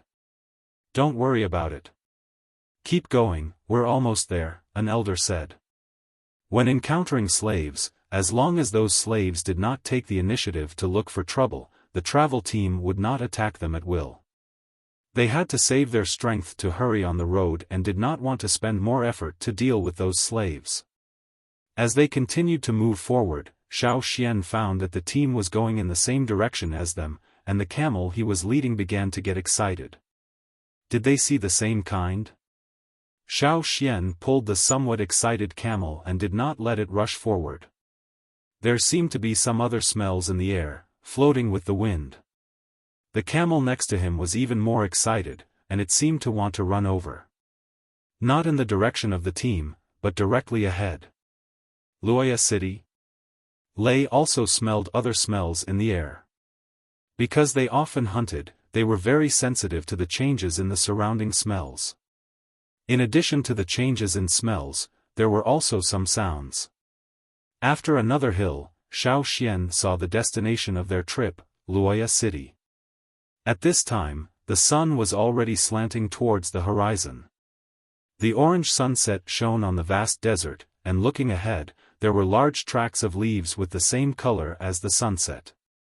The orange trees, the orange sunset, and the desert city that was dyed by the setting sun. It is said that the most common tree in Luoya city is the sunset tree. Because the color of the leaves is similar to the sunset, it never changes color all year round, so it was named. Even the symbol of Luoya city is the deciduous tree. It is said that deciduous trees live for thousands of years without dying, thousands of years without falling, and thousands of years without falling. It's just hearsay, no one knows the truth. However, looking around, there are indeed large tracts of sunset trees in Luoya city, and seeing these trees makes people feel cool. After walking in the desert for so many days, in addition to sand and stones, now it is rare to see so many plants, and their mood is a lot better. In addition to those sunset trees, there are some unknown grasses around the city. Although not much, they do exist. No wonder the camel next to them was so excited, it was aware of food. Standing on the sand dune and looking at Luoya City, in addition to the conspicuous trees with the same color as the sunset, there is also a tall building. Below the building are huge stones like a pyramid, and above it is a house built. The highest place in Luoya City is where the king lives. An elder of the Hui tribe said.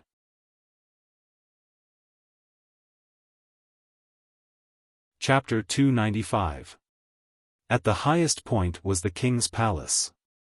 It was indeed a place where one could overlook the whole city. I heard that a lot of slaves died in order to build that high place. Someone sighed. This was the difference between a tribe and a slave owner. In the tribe, few people would deliberately build such a place.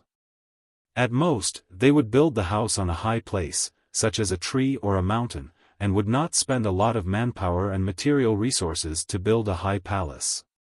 Let's go, we can rest in the city tonight, Huang Yi said.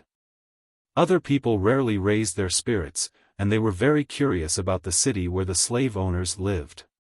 Around Luoya City, the walls were built with sand, with an average height of about 10 meters, which looked very old. There were some people around the walls, these were all slaves. In the territory of the slave owners, slaves accounted for the majority. The dark-skinned and cracked slaves looked at the people coming over, holding sharpened spears in their hands, and shouted something loudly. Xiaofan didn't understand their words, but someone in the team understood. He replied and then threw a palm-sized thing over. That should be some kind of proof. Sure enough, after seeing that thing, the slaves guarding the gate stepped aside, and the huge wooden door opened with a click. Xiaofan and the other two followed the team in. As for Cha-Cha, it followed the two eagles of the Hui tribe. It was not their first time here, so they knew where to go. In the city, some sand houses could be seen everywhere, and they were densely packed. Those were not big and irregular in shape. They were more like nests than houses, which looked like they would collapse at any time. This was where the lowly slaves lived. As they continued to walk forward, they could see some bigger houses made of stone. In the corner of Luoya City, there was a place where there were not many slave activities, and the people who lived there were mostly tribesmen. Xiaofan, like others, thought that there was an absolute contradiction between the tribes and the slave owners before coming here, but this was not the case. Tribes would show different attitudes towards different slave owners, and the king of Luoya City was like a cooperative relationship with the tribes. There were some places that resembled embassies here. Other than the people in the team, there were also some tribesmen stationed here. They had probably lived here for a long time, so their skin was a lot darker. If you ignored their tribal clothing, they didn't look much different from the people in the city. The other tribes had special resting places in Luoya City, but the Yanjiao trio, who came here for the first time, were in an awkward situation. Because there was no special embassy, the three of them could only be arranged to stay in some small sand huts. These huts were previously used to store sundries, but they were temporarily vacated for the three of them. When they entered the huts, they could smell a rotten smell. In the eyes of the others, the three people from the Yanjiao tribe were just there to go through the motions. They wouldn't be informed of any plans or activities. Xiaofan and the other two were already aware of this feeling of rejection. However, they didn't know how long they would have to stay in such a place. The three of them were unhappy. Ray pushed the stone wall beside him and said contemptuously, "Not strong enough. Let's stay here for the night first. Tomorrow, we'll look for stones to build a house," Xiaofan said. Since they knew that the tribes could have a station here, the Yanjiao tribe certainly had to build one here. Even if it wasn't for the three of them, they had to provide benefits for the Yanjiao people who came later. They didn't want to live in such a broken house when they came. Although the house was bad, it was much better than sleeping in the desert a few days ago. The three of them rested in the house for a night, and when they woke up the next day, their spirits were much better. The camel was tied outside the house by Xiaofan. In the morning, Xiaofan fed it some water. The surrounding grass had been eaten by it, so Xiaofan would have to find something for it to eat. Tua looked at the luggage and camel in the house and took the time to ask the other tribes. It was best to know where there were more stones near Wuxia city. Ray followed Xiaofan and went to other places in Wuxia city to see, at least to know the general situation in the city. Leaving the place where the tribes lived, Xiaofan found that in Wuxia city, many people did not wear animal skins, but mostly linen. The temperature was high during the day, so many people simply wrapped a few pieces of linen. Xiaofan and the other two were told that in Wuxia city, it was best to avoid the slave owners. In a city, there was more than one slave owner, but there was only one big slave owner, and that was the king. Other slave owners did not have many slaves under their hands, but in the city, their status was higher than the slaves. No matter how high it could not be higher than the king of the city. There were also trading places here, but Xiaofan found that the language and writing here was another set. It was not the same as the tribal language and was more complicated. Xiaofan intended to use the shell coins in his hand to buy some food. When he could not find prey, he would temporarily eat food. Here, shell coins and many other popular trading items in the tribes could be used here, but they were seriously devalued. After all, in the slave owner's place, as long as the slave owner lived well, the requirements of the slaves did not matter. The slave owners of Wuxia city liked beautiful cloth and jade, and naturally, cloth and jade were expensive. Perhaps this was the main reason why the Mang tribe and the Eight Limbs tribe had the best living conditions here. Among all the tribal embassies, the 2 embassies were the largest. In the place where food was sold, the people in charge were also slaves. The slaves engaged in this kind of work did not seem to be aggressive, and they also understood the tribal language. It was just that when Xiaofan took out the shell coins, their eyes were contemptuous, and they said a few words in a language that Xiaofan did not understand. It was not a good thing to look at, and Ray was so angry that he almost hit him. You said that you are a slave, what qualifications do you have to look down on people? However, in the territory of the slave owners, these slaves could really throw the tribe's face. After all, this was the place of the slave owners. For the slaves, here, the slave owners were the first, and the slaves were the second, and the tribe's people were ranked behind the 2. After buying food, Xiaofan did not walk a few steps, and he heard a noise not far away. What is that? Ray looked over there and asked. Slave owners. Over there, 4 dark and strong slaves were carrying a simple wooden sedan. The sedan was not closed around it, and there was no roof on top. Instead, it was covered with a piece of cloth of different colors. When the wind blew, the cloth swayed, and the people sitting inside could be seen through the gaps of the cloth. The person being carried was a woman, and her specific age could not be seen. Anyway, she was not young. Her face was painted with various colors of paint, and the original appearance could not be seen. The people carrying the sedan stopped all the way, and sometimes they stopped at the place where wine was sold. The person on the sedan directly reached out her hand, and someone would hold a colored pottery cup with fruit wine and offer it. From time to time, someone would hand over a fruit, a piece of barbecue, or a stone bracelet. The person on the sedan did not need to pay anything in exchange. All she needed to do was to reach out her hand.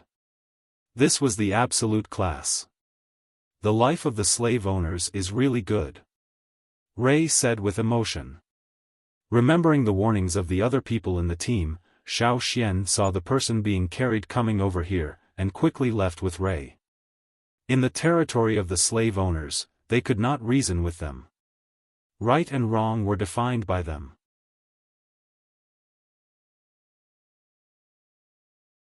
Chapter 296. After walking around outside, Xiaofan got limited information, but the status of the slave owners here gave Xiaofan and Lei some idea.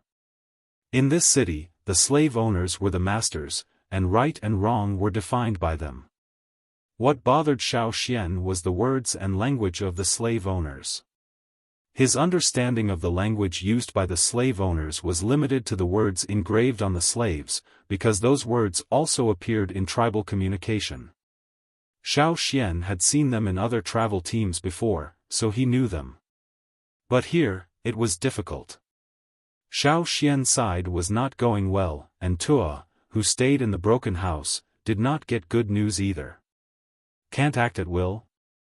After hearing Tuo's words, Xiaofan began to think about what to do next. According to Tua, the people of the surrounding tribes told him that whether it was inside or outside the city, if there was no specific permission pass token, it was easy to be regarded as an enemy and attacked. The so-called special permission should be the kind of token that the team showed when entering the city, but Xiaofan did not have it now. That kind of token was not easy to get. The other people who had been here for many years only had 1 or 2 tokens. They would not be so generous as to share it with Xiaofan and the other 2. After all, they did not have enough for themselves. Unable to travel at will, finding stones to build a house had to be put aside for the time being. Let's put aside the matter of building a house first. I'll go find someone. After resting in the house for a while, Xiaofan went to the Mang tribe to find Huang Yi, but the people of the Mang tribe seemed to be discussing something today. Huang Yi had no time, so Xiaofan went to the Hui tribe and saw Cha-Cha, who was staying with the 2 eagles of the Hui tribe. The people of the Hui tribe were there. Xiaofan shamelessly asked for advice from an elder named He. This elder had also helped Xiaofan on this trip. Although he didn't help much, his attitude was there. Xiaofan did not look for the token they wanted to pass through, but asked He if there was anyone who was proficient in the language and writing of the slave owners. He could pay some compensation in exchange. The Hui tribe had several people who stayed here for a long time. They had been here for more than 10 years. Now they had nothing to do, so they could help Xiaofan. By the way, can you tell me something about the slave owners in Luoya City? Today I met a female slave owner outside. Xiaofan talked about today's things, hoping to get some information from He. If Xiaofan didn't ask, He wouldn't have taken the initiative to tell him. However, since Xiaofan asked, he didn't hide anything. He couldn't say much about other things, but this was fine. When he was in the tribe, He heard Gula mention Xiaofan and the eagle named Cha-Cha. After seeing it, He's impression of Xiaofan was also good. He was more calm and did not say too much nonsense. A few simple words could let Xiaofan have a general understanding of the slave owners in the city. The big slave owner of Luoya City, the Luoya City King, was called Su Luan. Since Su Luan's counterattack 20 years ago, the slave owners in the city had been reduced a lot. Now, the few slave owners who were still alive and had relatively high status, in addition to Su Luan's 2 half-sisters, were his 3 sons. Originally, there were 5 sons, but 2 of them did not survive for various reasons. Now there were only 3 left, the eldest young master Su Ka, the second young master Su Lu, and the third young master Su Gu. They were born to different women. In the past 2 years, the competition between the 3 young masters of Luoya City had become more and more fierce. Although the Luoya City King had cooperation with the tribes, he often did not care much about the affairs of the tribes. Therefore, many of the small things in his eyes, he directly adopted an indifferent attitude. On the contrary, the several young masters could help a lot. Of course, there was also a mutually beneficial relationship. The people of the tribes could get some convenience and news from the young masters of Luoya City to deal with their own tribal matters. At the same time, they could also give some credit to the young masters of Luoya City, so that they could gain more advantages in the competition and fully brush their presence in the Luoya City King. The Hui tribe has a deal with the second young master Su Lu? Xiaofan said. Just now, when she mentioned the three young masters, there was a pause at the second young master Su Lu. She looked at Xiaofan and did not refute. The people of the tribes used the slaves of other cities as whetstones. They hoped that in this way, they could train the young warriors with potential in their tribes. Only in constant battles could they become more and more courageous. At the same time, it also made them vigilant and defensive against the slave owners. The so-called know yourself and know your enemy, and you will never be defeated. If they only stayed in the tribe, it would be too comfortable, and their vision would be too narrow. Just like many warriors who had not really come into contact with slaves, they always thought that slaves were some low-class people who could be cut down at will. But in fact, this was not the case. Xiaofan wanted to ask which young master the other tribes had a deal with, but she did not answer this question. Seeing that Xiaofan seemed to be interested in this, she reminded him, if you want to make a deal with the young masters of Luoya City, it is best to choose the eldest young master Su Ka and the second young master Su Lu, the youngest one. What about the youngest one? Xiaofan asked. The youngest one, it is said that until now, he has no slaves of his own. The more slaves there were, the more wealth and strength the slave owner had. This was a direct indication of that. Slave owners had the ability to enslave, to give power to those who had no faith and then enslave them. Until now, not having a slave of his own was quite a failure for a slave owner. The three young masters of Luoya City did not have a big age difference. However, from the slaves they owned, it was easy to see the advantages and disadvantages. Did anyone choose the youngest one? Xiaofan asked again. No. Xiaofan nodded, I understand, thank you. In the next few days, Xiaofan went back and forth to the Hui tribe's stronghold every day, learning the language of the slave owners from the Hui tribe's warriors. The language and writing of the slave owners was not too difficult or complicated. Xiaofan's memory was good and he learned quickly. 3 days later, Xiaofan had learned almost everything. In his hand, he also had an animal skin roll with the words used by the slave owners. He would go back and consolidate it. Usually, he would walk on the street and listen more. He believed that it would not take long for him to become proficient. On this day, Xiaofan, who had been in the house for a few days because of learning the language of the slave owners, took Tua out for a walk. This time, Lei stayed in the house.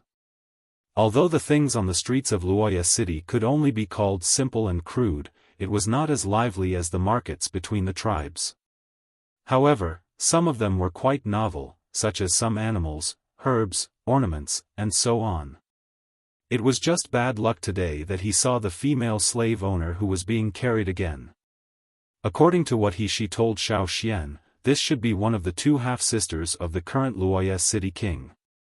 As the only 2 surviving siblings, there must be a reason for them to survive. Xiaofan speculated based on the information he learned that these 2 were either very smart or very brainless. In any case, Xiaofan did not intend to deal with these slave owners now. He had not decided which young master of Luoya City to look for. There were only 3 people from Yanjiao, and they were not famous here. He did not know if the cooperation would be smooth. Just as Xiaofan and Tua were about to leave, there was a shout from the other side. It was the voice of the female slave owner coming from the wooden palanquin. Xiaofan pretended not to understand and did not pay attention to it. Who would have thought that before they could leave, the slaves in front of them had already blocked the way? Stop! This time, the slave owner used the tribal language, but it sounded a bit awkward. Tua looked at Xiaofan, his hand already holding the hilt of his sword. Xiaofan signaled him to be calm and turned to look at the female slave owner who was being carried here. Who are you? A hand wearing a variety of ornaments lifted the cloth covering the front of the wooden palanquin, revealing the face that could not be seen. The voice was arrogant. Yanjiao tribe, Xiaofan replied. Oh? Yanjiao tribe? Never heard of it. The voice said slowly, but it doesn't matter. It must not be a big tribe. Would you like to follow me? The words had a sense of charity, as if being her slave was a very honorable thing. Following a slave owner meant being a slave, not a cooperation. Tuo's eyes flashed with anger. He was about to draw his sword, but was blocked by Xiaofan. Xiaofan looked at the person on the wooden palanquin, not interested. The hand on the wooden palanquin loosened, and the opened cloth was closed again. A soft humph came from inside. Beside the wooden palanquin, a tall and sturdy man strode forward with a large stone hammer in his hand. Every step he took caused the ground to tremble, and the sand and stones on the ground were sent flying, leaving behind deep footprints. Looking at the word on his face, he was a servant slave. Not letting Tuo move, Xiaofan took 2 steps forward.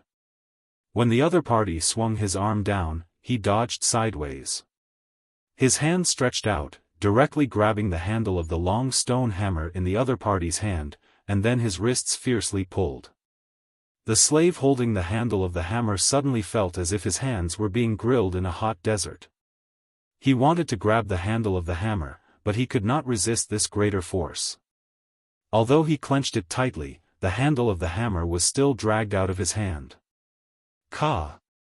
Under this moment of tyrannical force, the servant-slave's arms were abruptly dislocated. Pang! The servant-slave who had lost his stone hammer was kicked away by Xiaofan. He flew out more than 10 meters before landing on the ground. He wanted to get up, but the pain all over his body made him sweat like beans. He couldn't get up for a while. The people who had been standing outside the crowd saw this scene. Their pupils shrank, and then they flashed with joy. When the person on the wooden palanquin was about to call out more people, he shouted, "Stop!" Hearing this voice, the people who were still around just now shuddered away. One by one, they bowed their heads and said, "Young master." The people who were ready to fight also put away their ferocious momentum. One by one, they became like quails in an instant. When did Wuxia city force the tribesmen to be slaves? The person came over and said righteously. Xiaofan heard this and his mouth twitched. "You've been watching from the side for so long, and now you jump out. Who are you trying to scare?"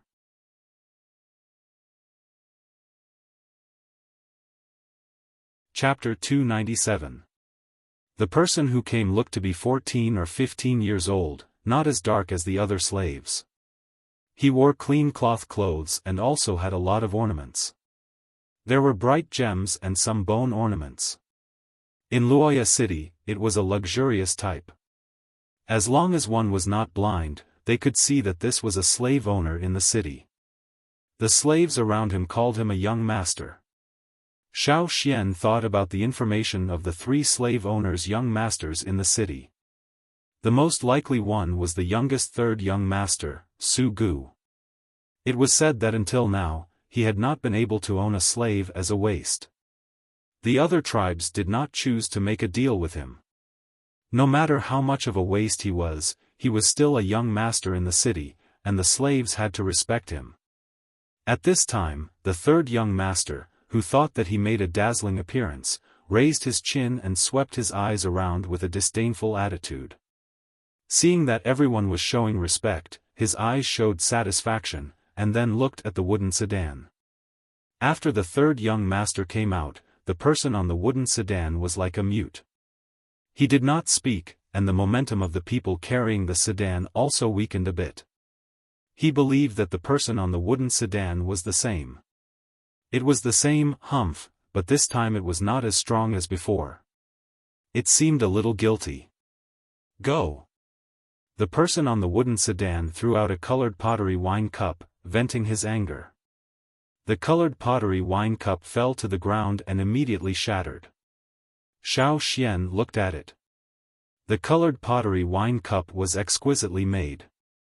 The wall of the cup was very thin, and the pattern on the cup was very complex. If it was taken to the tribe who loved pottery, it would certainly be a treasure. But here, it was casually used as an object to vent. The slaves worked hard to make things, but for the slave owners, it was just a casual thing. After the wooden sedan disappeared, the people around also dispersed. Su Gu's eyes swept over Xiaoxian and Tuo, as if looking at goods. It was estimated that he himself did not know how much his eyes were asking for a beating. However, he still thought that his attitude was kind, showing a smile to Xiaoxian and Tuo. Xiaoxian, Tuo. They wanted to beat him even more. Which tribe are you from? I haven't seen you in the city before.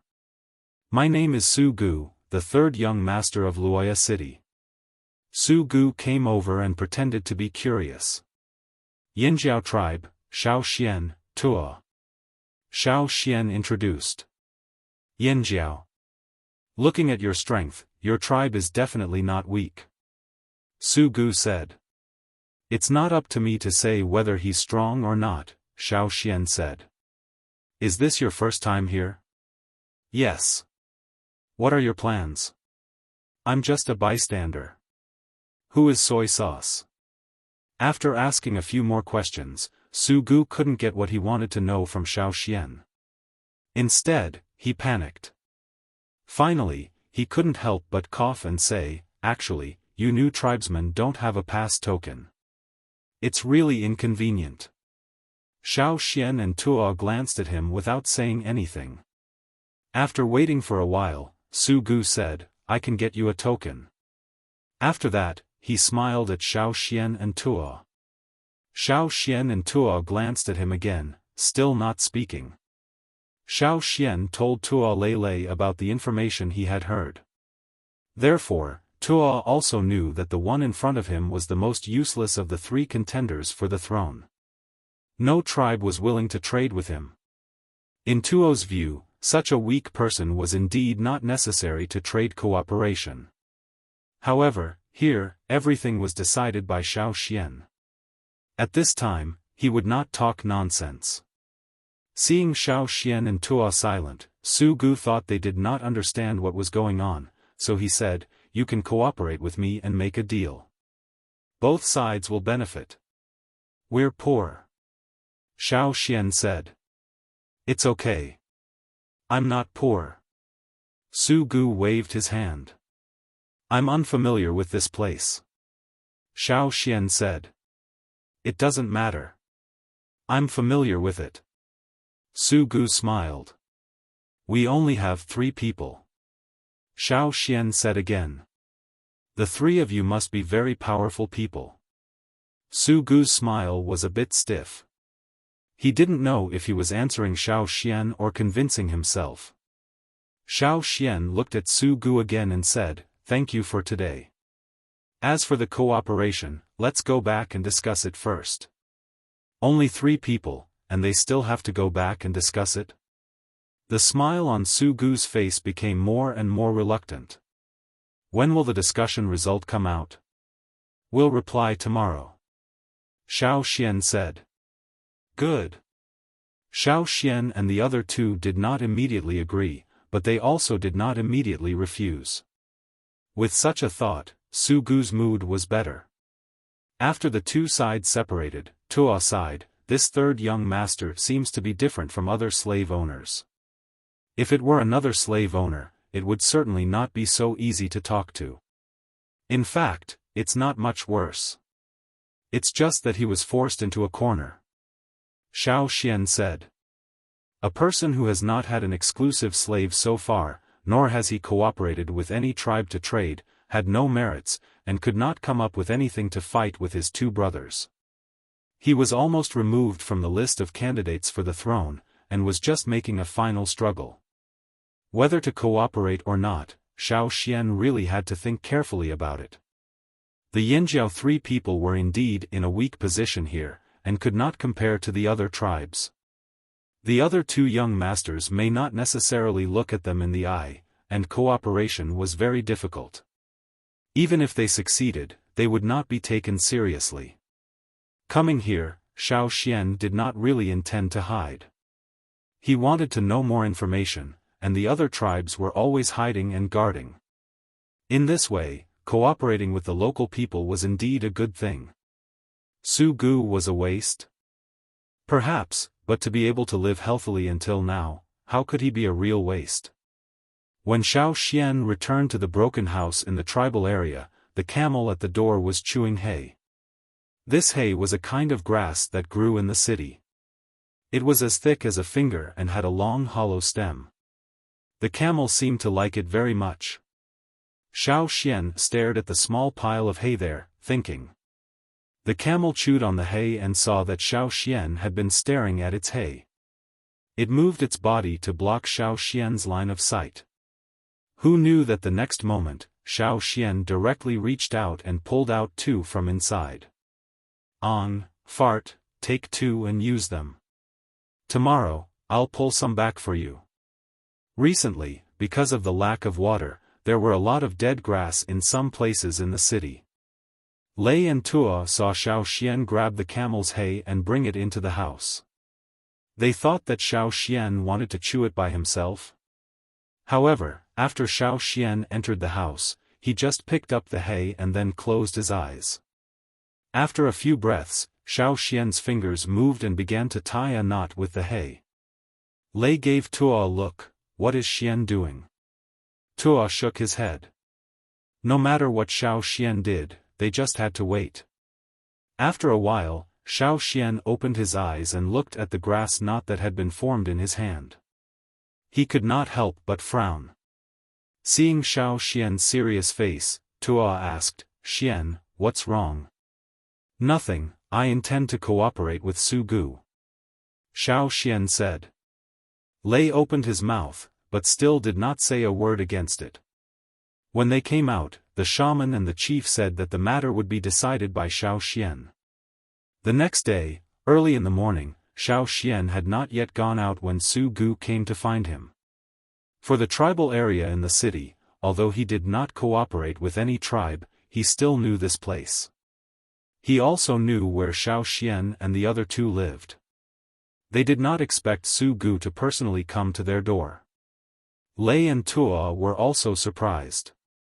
What do you think? Su Gu asked when he entered the door.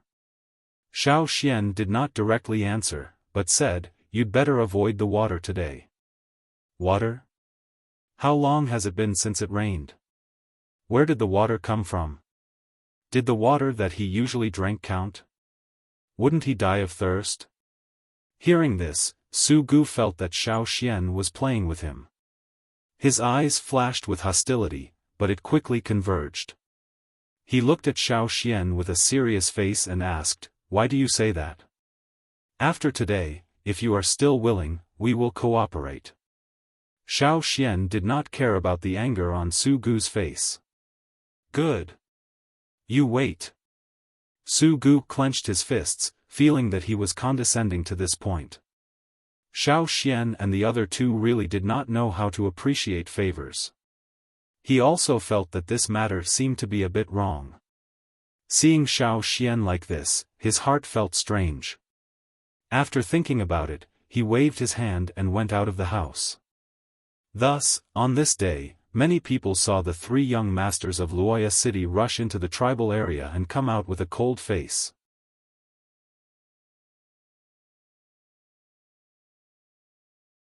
Chapter 298. After Xiaofan saw Su Gu, he had the intention to cooperate with this person. He felt that this person was a bit strange, but he couldn't tell where it was. He always felt that this person's strength should not be limited to this. After returning to the tribal area, because he couldn't figure it out, he saw the camel chewing the hay happily. Xiaofan then had the idea of divination. On the way here with the team, Xiaofan also tried several divination, calculating the sandstorms and other weather changes in the desert. As for more distant or more complicated things, there were many times when he couldn't figure it out. The knots he made entangled his fingers. His ability was not enough. When he tied the knot, no one else saw it. The conclusion was also fed to the camel. Therefore, only Tuo and Lei knew that Xiaofan tied the knot. This time, Xiaofan just intended to try it. If the knot was successful, it would naturally be good. If it failed, it didn't matter. He just needed to choose the best choice at the moment. What he wanted to do was related to the third young master, and he really divined something. The conclusion only foreshadowed today's water, which was more dangerous. It just so happened that the third young master, who couldn't wait to make an alliance, took the initiative to come here. Xiaofan told him. As for whether he listened or not, Xiaofan couldn't control it. If the third young master couldn't withstand it, then there was no need for an alliance. On the other side, the third young master Su Gu, who left the tribal area with a straight face, had no intention of strolling around and went straight to the center of the city. The center of Luoya city was the place where the slave owners lived.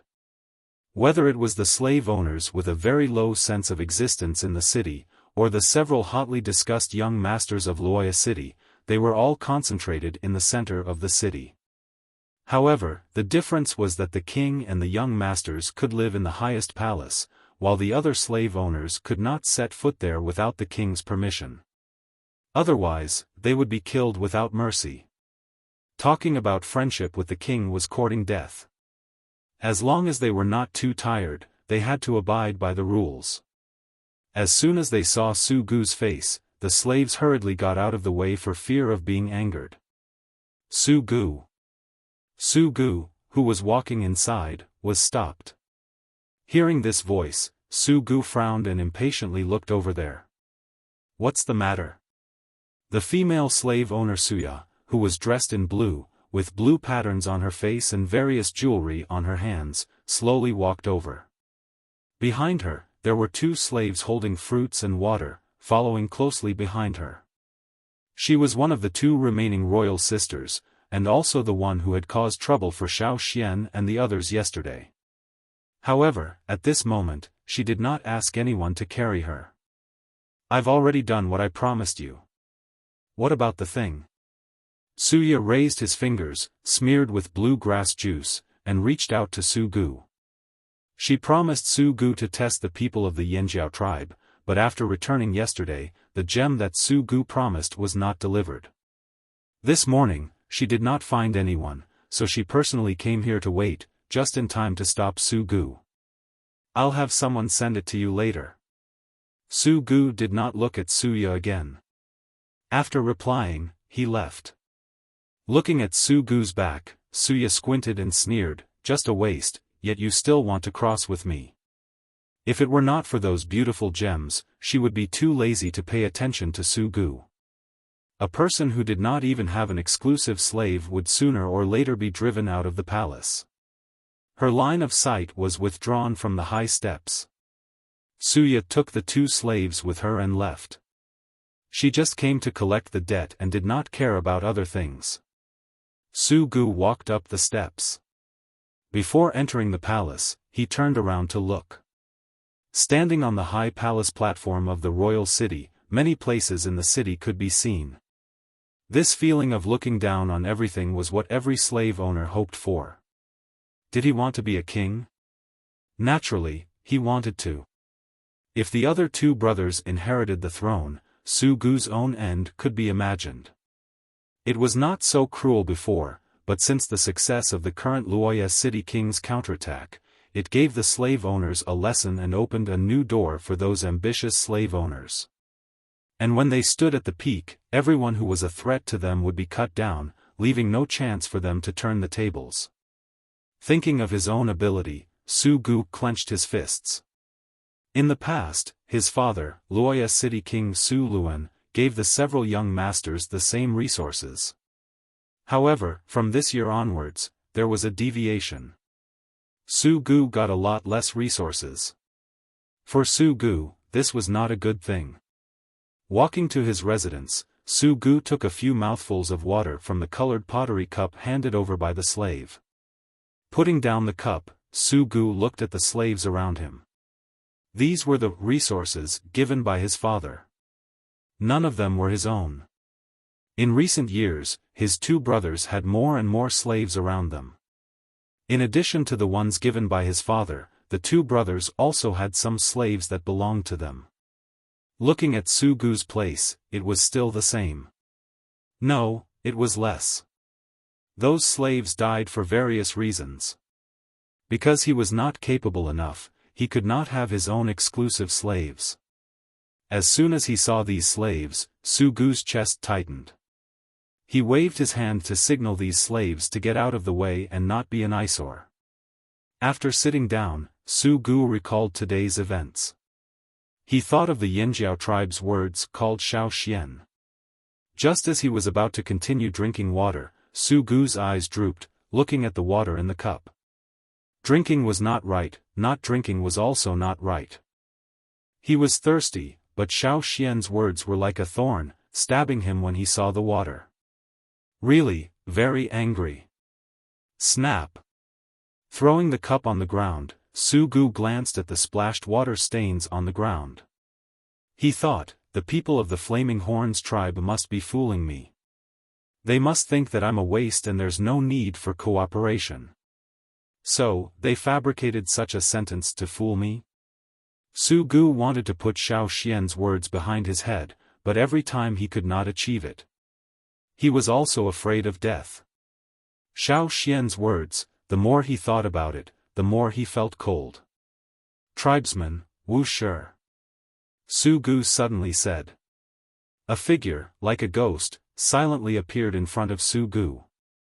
He bowed his head with respect, but was not as humble as the other slaves. Among the resources provided by the Luoya city king to his several sons, in addition to the servant slaves and the Tai slaves, there were also 2 higher-level, staff-level slaves. However, one of them, in order to protect Su Gu when he went out of the city, was dragged under the sand by a beast in the desert and died. Now, only this staff-level slave called Wuxia was left. Third young master. Wuxia said. Wuxia, I know you have some understanding of the tribesmen. You say, can the tribesmen really predict good or bad luck? Su Gu asked. Wuxia thought for a moment and replied, I heard that the tribesmen have witches, and witches may indeed have that ability. Hearing this, Su Gu's face relaxed a little. There really was such an ability.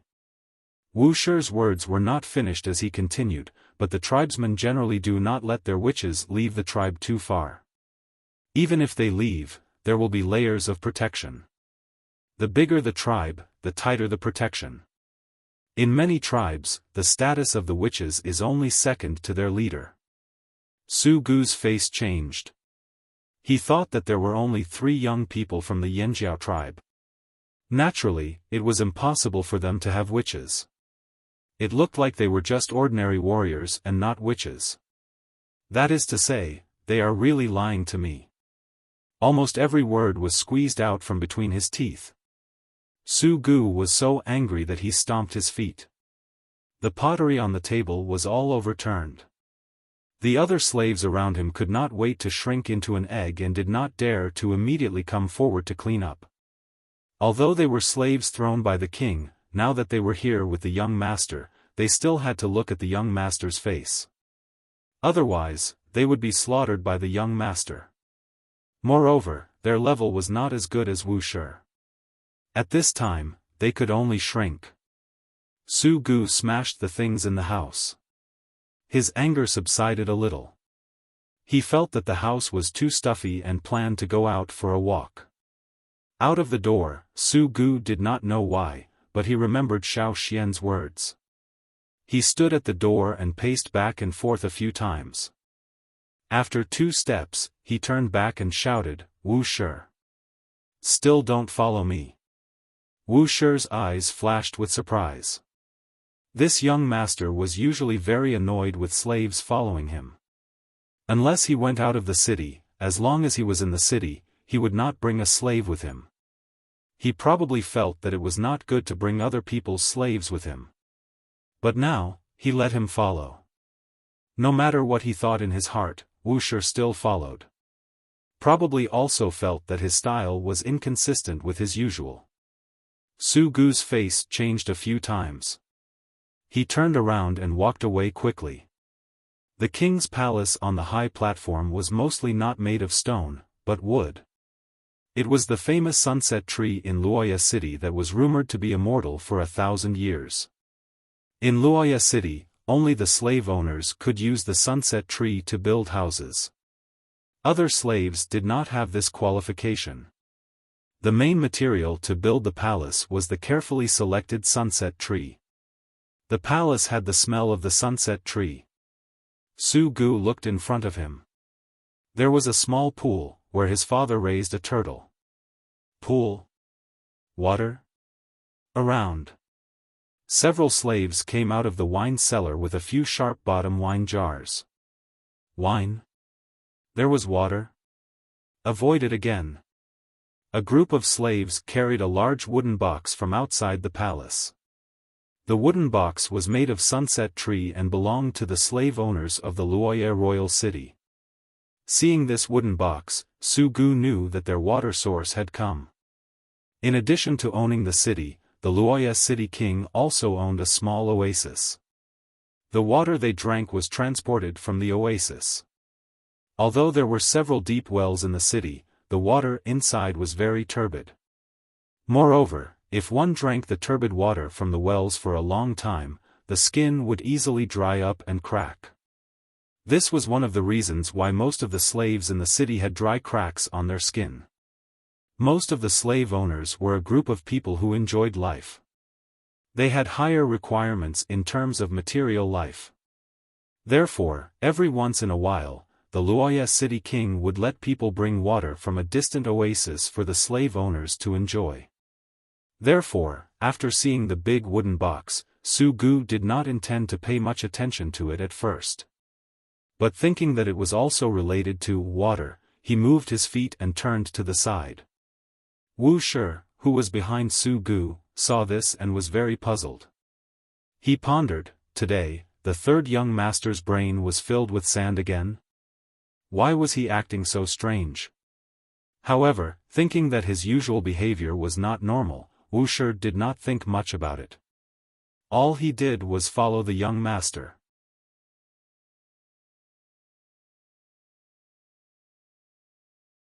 Chapter 299. Not far away, there was a door where the wooden box carrying water would be put down. The guarding slaves would take out the pots full of water and then put them in the place where the water was stored, waiting for the slave owners to enjoy them. Su Gu's line of sight swept over there. He did not feel that it was inappropriate, but he felt that his behavior was a bit cowardly. He was quite ashamed, but the thorn in his heart stabbed again, so he chose to avoid that side and detour. If there was no accident afterwards, the three people from Yanjiao, you just wait. Su Gu's heart cursed. Wuxia, who was behind Su Gu, did not know what the young master was thinking at the moment and just slowly followed. Walking and walking, Wuxia's heart suddenly raised a chill, and the hair on the back of his neck instantly stood up. Young master. Su Gu was walking when he heard Wuxia's shout. Then, he was picked up. All he saw was the fast retreating scenery. Boom! The big wooden box that was originally being carried exploded.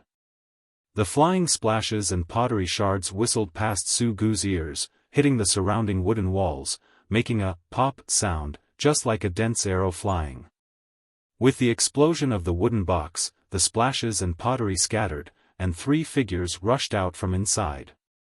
The man, who was originally like a flattened tree bark, had doubled in size when he rushed out. They were different from ordinary slaves. There were no slave marks related to the slave owners on their bodies, and there were no words tattooed on their faces. These slaves were specially trained for assassinations. Just like the death warriors, they had no intention of leaving once they arrived. They had their eyes fixed on the target. Their purpose should be to rush into the interior of the palace and assassinate the city's largest slave owner, Luoya City King Su Luan. The surrounding slaves shouted, as well as the beast-like roars of the assassins. From calm to austere, the air was full of suffocating killing intent. In an instant, the blood overflowed. Su Gu was carried to a place far away from the battlefield. He caught a glimpse of a red and white liquid spurting from not far away, along with the sound of broken bones and an abrupt scream. Bang! Shortly after Su Gu left, several figures were hit by a violent force. They slammed into the wooden wall and instantly penetrated the wooden wall that Su Gu had just passed through. The people who were hit through the wall fell to the ground. Their bodies were distorted and badly mutilated. It was unknown whether they were dead or alive. These were the slaves who guarded the palace in Luoya City. The trunk of the sunset tree was much sturdier than that of ordinary trees. The older it was, the sturdier it became. The slave owners in the city sometimes used sunset trees to make spears, arrows, and so on. The tribesmen who came and went, especially those who liked to use arrows, would take out a lot of things to exchange for sunset trees. Many of the wood used in the palace were sunset trees that were more than 100 years old. Those hard wooden walls, even if not as good as stone walls, were enough to block the general slaves. However, at this time, Su Gu only heard the sound of the walls being broken. The trees that were usually called the hardest in the desert were so vulnerable at this time. Wuxia carried Su Gu and gradually left the battlefield. There were still sounds of fighting and killing. At the edge of the palace, Wuxia stopped to rest. There were many wounds on his back, but fortunately, they were not fatal. He had also escaped quickly, so the danger had passed for the time being. However, if he had been a little closer to that side, he might not have had time to escape. It was lucky, otherwise, he would follow in the footsteps of the former servant. Wuxia thought. Looking at the young master who was brought here, Wuxia found that the young master's state was somewhat wrong. His eyes were only staring ahead, unfocused. He did not know what he was thinking. Was he scared silly? Although this time it was indeed dangerous, this kind of assassination happened every year. As a competitor for the king, his courage should not be so small. Young master? Wuxia probed. Su Gu did not answer. Third young master? Wuxia increased his volume. Su Gu still did not greet him. Third young master, are you okay? Wuxia reached out and poked him. Su Gu, who was immersed in his thoughts, almost jumped up in shock. Third young master, are you okay? Wuxia asked again. No. No. Nothing. Su Gu's voice trembled a little. Was he really scared? Wuxia thought. Ignoring Wuxia, Su Gu carefully listened to the movement over there. After the other side slowly calmed down, Su Gu said, "Let's go and see." Distinguishing the sound over there, Wuxia knew that it was temporarily handled, but he did not know if there were other unknown assassins. However, at this time, the young master said that he wanted to go, and he could not stop him. He could only protect him and go there. Around the broken wooden walls, the red blood was very conspicuous. The dead slaves were being dragged away. In the collapsed places, there were also slaves cleaning up. Su Gu saw a person who fell to the ground. That person was not a slave of Luoya City, but an assassin. He signaled Wuxia to remove the sawdust covering the top. Su Gu carefully looked at the dead assassin. The assassin had many injuries on his body, and all of them were pierced by sharp weapons. However, even with such injuries, he persisted for a period of time. His vitality was much stronger than the average slave. On their hands, the black raised finger bones seemed to be a sharp blade dipped in poison, shining with a cold light. There were no special signs on their bodies, so they could not see which city they were from. These people usually hid very well, making it difficult to detect their breath. Otherwise, they would not have been carried all the way from the oasis to here. These were specially trained slaves for assassination. These slaves were carefully trained from childhood until they were sent on a task. Their entire lives were dedicated to an assassination. Such slaves were extremely dangerous, and also a sharp butcher knife in the hands of the big slave owners. The competition between the big slave owners, in addition to a few open desert battles from time to time, there was also a steady stream of assassinations.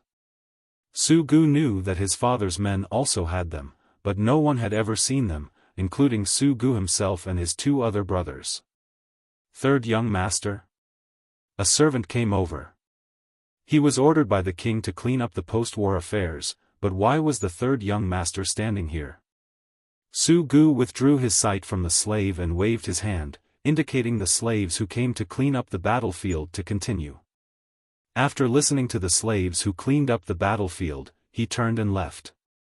23 slaves, 9 assistant slaves, 14 servant slaves, and 12 people who carried the wooden box in were all dead.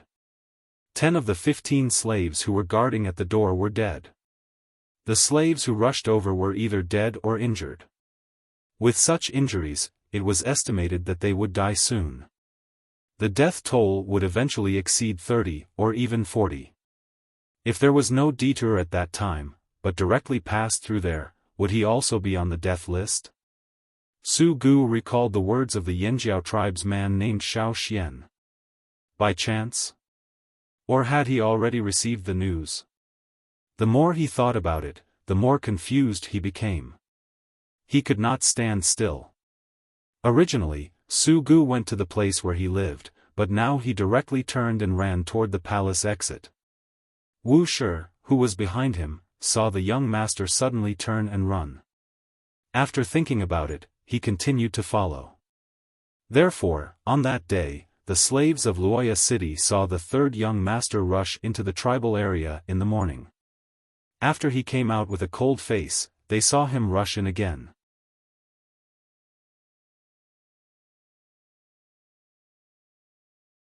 Chapter 300. Xiaofan was in the house, burying his head in writing. He wrote down in detail the set of language used by the slave owners that he had learned during this time. Every time he had his own experience, he would also record it. Tuo and Lei were also forced by Xiaofan to learn these languages. Even if they could not fully learn, it was always good to understand some of them, so that they would not be deceived by the slaves and the slave owners. In the slave owner's territory, it would be easier to understand more, and the later actions would be easier. The so-called sharpening the knife would not delay the work of cutting firewood. They now had food on hand, so they were not in a hurry to do other things. First, they had to understand the most basic things. When Su Gu came over, Lei and Tuo were dizzy from looking at those complicated words. It was rare for them to take a break with Su Gu's arrival. Xiaofan looked up at Su Gu, who rushed in. He stopped writing, rolled up the animal skin roll full of words and put it away. "What's the matter?" Xiaofan asked as he packed up. Su Gu, who rushed into the house, gasped for breath. He took 2 steps towards Xiaofan, and slapped his palm on the table. "I asked you," bang. The table, which was not very sturdy to begin with, could not withstand the force and scattered into sand all over the floor. Seeing Xiaofan and the other 2 staring at him, Su Gu waved his hand. "I'll wait for someone to redo it for you." Looking around, there was no place to sit, so Su Gu simply stood. "I have something to ask you." Su Gu looked at Xiaofan. "Are you a witch?" "Witch?" Lei and Tuo were somewhat confused. How could Xiaofan be a witch? Besides, it was impossible for a witch to come to such a place. "No," Xiaofan said. "But you said this morning." The expression on Su Gu's face changed a few times. What happened in the palace was not good to spread. However, thinking that Xiaofan's hint could actually match up with today's matter, Su Gu took a deep breath. His eager appearance was gone, and he calmed down. He stared straight at Xiaofan and said in a deep voice, "Did you already know something?" "This is our first time here, so we don't know much about this place," Xiaofan said. Su Gu was silent for a while and did not address this issue again. Whether Xiaofan already knew about the news, or he really had the ability to predict, he really wanted to cooperate with Yanjiao's people now. Moreover, he had no way out. So what if he fought? About the cooperation, what do you think? Su Gu asked. We can work together, but before that, I want to know what benefits we can get, Xiao Xian asked. Su Gu stood up and straightened his back. As a slave owner, he could provide too much, so he still had this confidence. I can let the slaves build you a bigger house, give you passage tokens, and provide food and water. Su Gu said. Xiao Xian nodded. These three things were really good, but they were not what he wanted most. I want to know something about the other slave owners. Su Gu frowned. Yes. I can give you all the information I know, but you must come up with something worth exchanging. This is natural. So, happy cooperation? Happy cooperation. There was no contract. In the cooperation between the slave owners and the tribes, under normal circumstances, they would not sign a fixed contract, unless it involved some important things or when the two sides were very familiar with each other. Only then would they make other plans.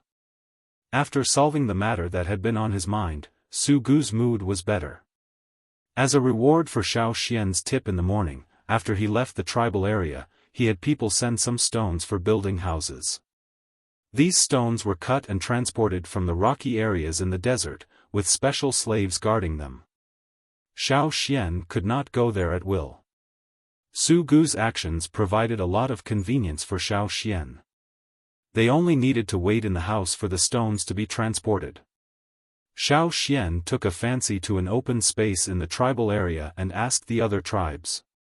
After learning that no one was building a house there, he took Tuo and Lei to build a house together. The slaves sent by Su Gu also helped.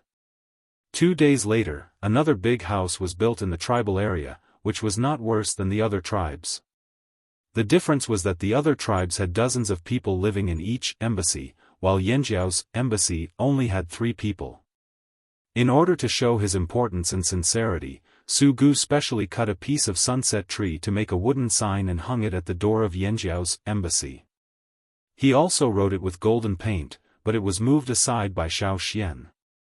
Xiao Xian polished a slate himself and hung it at the door. He engraved the words Yanjiao in the tribal language, and also engraved a totem at the corner of the eyes on the slate. Su Gu's wooden board was in the common language of the slave owners. 2 languages, 2 signs, were hung at the door. Xiao Xian's slate was at the front door, while Su Gu's board was a little more to the side. This is called an embassy. Xiao Xian looked at the built house and said. Although such a building was not very gorgeous in Xiao Xian's view, as long as it was similar to the other tribes, there was no need to be too prominent. If more people came in the future, they would have a firm foothold and strong strength, then it would be no harm to expand. For now, it was better not to be too high profile. Before, because there was no place, the 3 people crowded in a broken stone house. Now that there was a new embassy, they were separated. Each person occupied a large room, while the camel was tied in the backyard. Xiao Xian also specially built a shed for it. For the changes in Yanjiao, the other people in the tribal area were clear. This was the cooperation between Yanjiao and the 3rd young master of Luoya city. Really, what were they thinking? It was not good to cooperate with others, but they chose to cooperate with this one. Even if they were looking for the 2 royal sisters, this 3rd young master was a person who did not even have an exclusive slave. She of the Hui tribe also sighed when he talked to people. He told the kid that if he wanted to cooperate, he should look for the other 2 young masters, not this one. Why didn't he listen to his advice? What a pity. Sure enough, it was the first time a young man came here. He was thoughtless, impulsive, and short-sighted. Regardless of what other people thought, Xiao Xian and the other 2 were still quite satisfied with this cooperation. The day after the house was built, Su Gu came again to find Xiao Xian. This time, the 2 only met alone in Xiao Xian's room. Lei and Tuo were not there, and Su Gu did not bring Wuxia. Here, you want the pass token. Su Gu handed the token to Xiaofan. Xiaofan took the token, which was made of sunset trees. On it was written Yanjiao in the words used by the slave owners, and on the other side was the symbol of Wuxia city. Putting away the pass token, Xiaofan looked at Su Gu. The third young master looked like he wanted to say something but hesitated. He seemed to be entangled with something. What's the matter? Say it. Xiaofan said. Su Gu irritably scratched his head. These days, in addition to helping Xiaofan get the pass token, he also specifically asked people about the tribal shaman. The more he thought about it, the more complicated his heart became. After a long time, Su Gu squeezed out a sentence, "Are you really not a shaman?" No, if you know about the tribe, you know that the tribe's shaman will not come out easily. Xiaofan said. Are you the heir of the shaman? Su Gu asked again. No. Xiaofan affirmed. If you are not, then how did you predict water? Su Gu was not reconciled. Being able to predict does not necessarily mean being a shaman. Su Gu heard this and sat on the stone bench, looking disheartened. Xiaofan thought for a moment and asked, In your city, there is no shaman? Many cities have no shaman. Su Gu said, As far as I know, there are no more than 3 cities with shamans. And there are more than 20 cities in the desert. For the slave owners, a shaman was not necessary. A city only needed one master. The power of your tribe comes from the fire seed, and our power exists in our blood. Su Gu held out his hand. Xiaofan saw that on Su Gu's hand, there was a blue flame gradually emerging. What surprised Xiaofan even more was that when Su Gu made these blue flames, in his mind, inside the eggshell, a flame suddenly appeared at the edge. It was not big, but it was very obvious. Seeing this flame at first sight, Xiaofan's heart jumped to 2 words, fire seed. However, this was somewhat different from the tribe's fire seed. Xiaofan suddenly thought that the slave owners did not need a fire seed. Was it because the power of the fire seed did not exist in the outside world, but in their bodies? In his mind, inside the eggshell, the flame suddenly appeared. The red flame and the blue flame intertwined, seeming somewhat chaotic. Su Gu looked at the blue flame on his hand and said, A successful slave owner must have the ability to enslave people. This kind of slavery does not refer to the ordinary slave, but to turn an unrelated person into a slave that belongs to oneself. The stronger this ability to enslave people, the more slaves the slave owner can have.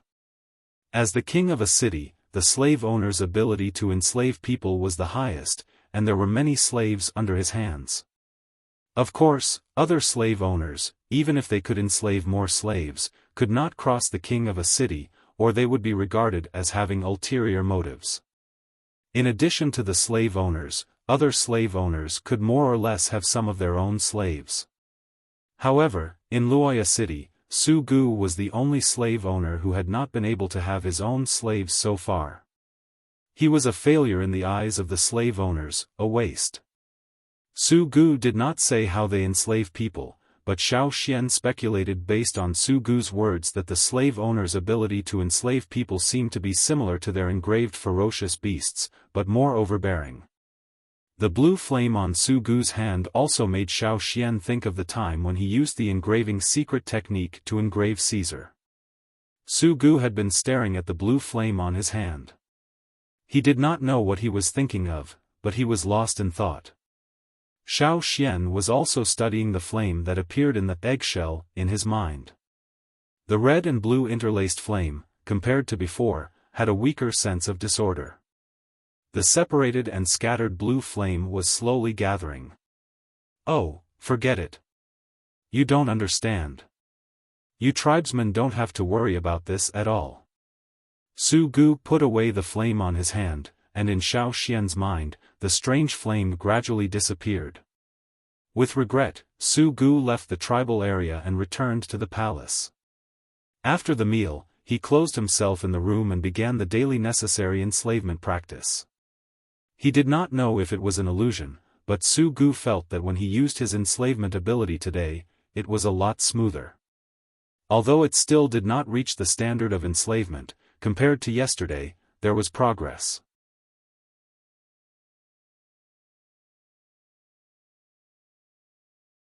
Chapter 301.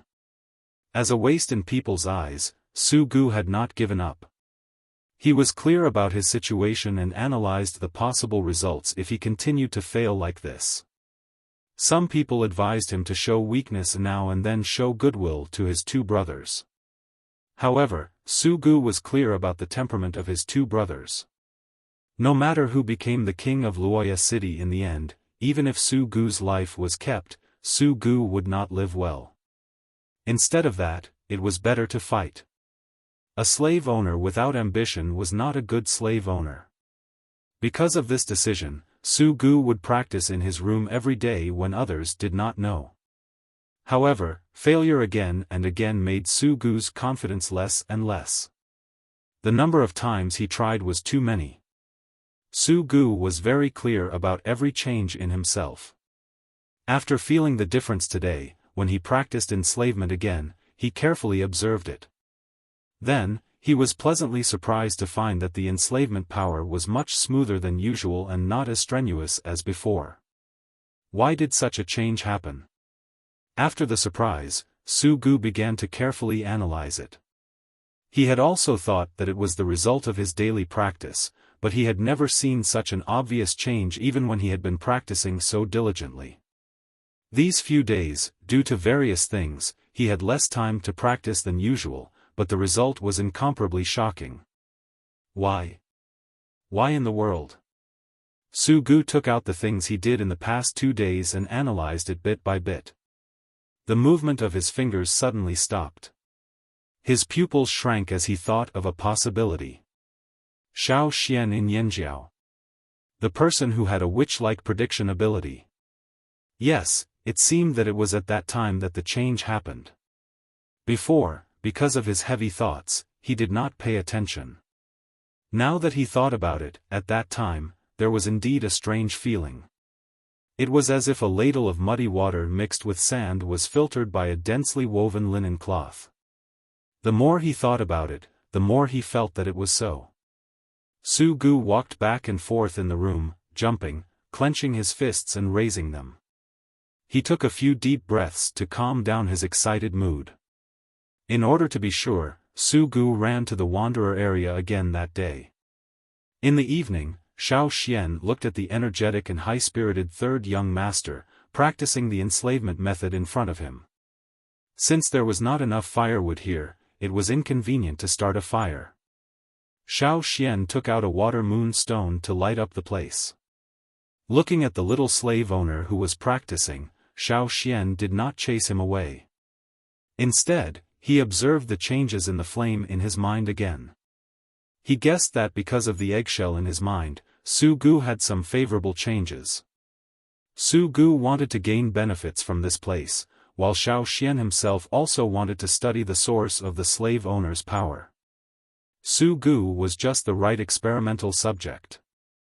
Amidst the intertwining red and blue flames, the sense of chaos became weaker and weaker. The blue and red flames converged and became distinct. When Su Gu used the enslavement method, the blue flame that appeared on his hand became more and more stable. It was not like before, where it seemed to be blown away by the wind. Ray, who lived in the opposite room, looked at the moon outside the window and then looked at the light coming from Xiaoxian's room. He thought to himself, why is the third young master here instead of sleeping so late at night? Was there something wrong with his brain? Su Gu stayed with Xiaoxian until dawn the next day.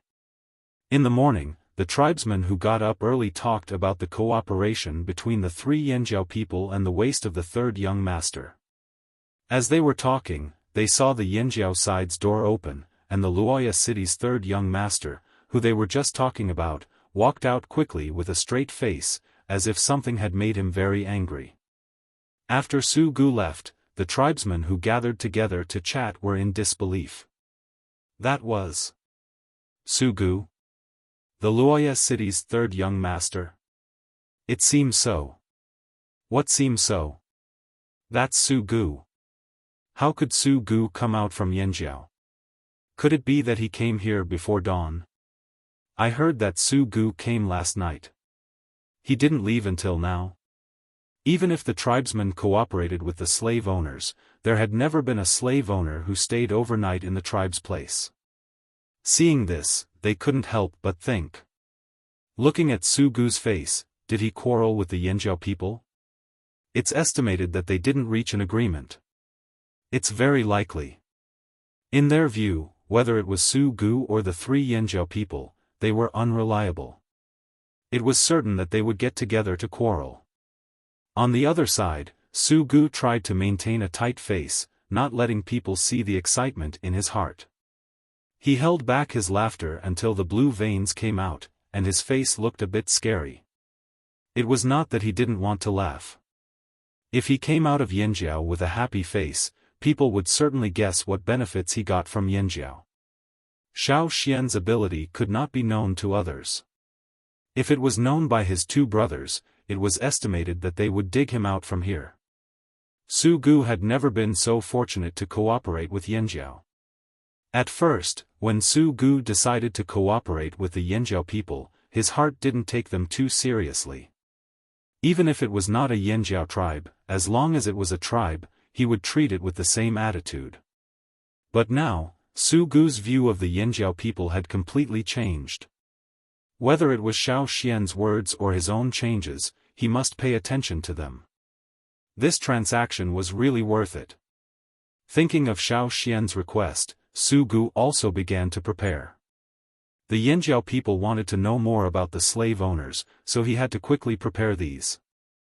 Otherwise, this ally would be gone. Returning to the palace from the tribal area, Su Gu saw that the slaves were moving out a lot of sharp-bottomed pottery filled with fruit wine from the wine cellar. Today, there was fruit wine to drink. Su Gu's mood was better, and he couldn't help but smile. Now, he finally laughed. Well, when the time came, he could have someone send a jar to Yanjiao. He was in a good mood. Even to the slaves, Su Gu rarely showed a smile. When the slaves holding the wine jars saw Su Gu's smile, they almost shook and dropped the wine jars. This was the third young master. The third young master could smile so kindly and not hypocritically. Was he still not awake? Su Gu did not look at the wine slave who was there, and went straight to his residence. When he passed through the pool in the palace, he was in a good mood to stop and enjoy it. In the desert, it was extravagant to build such a pool for growing flowers and raising turtles. Only the king's palace could have such a view. Su Gu did not know the flowers that grew in the water. He saw a turtle crawling out of the water, lying on the edge of the pool, half of its body exposed outside. The turtles in the pool were brought back from other places by Su Gu's father. He thought that they could not be raised. Who knew that a lot of them survived, but they were not active. Every day, they were listless. Poking them with a straw pole, they rarely responded. The color of their bodies also became lighter. He didn't know what was going on. Where there were flowers and pools, the air seemed particularly fresh and moist. Su Gu sat on the edge of the pool, looking at the turtle. He quickly poked it with his finger, but the turtle did not move.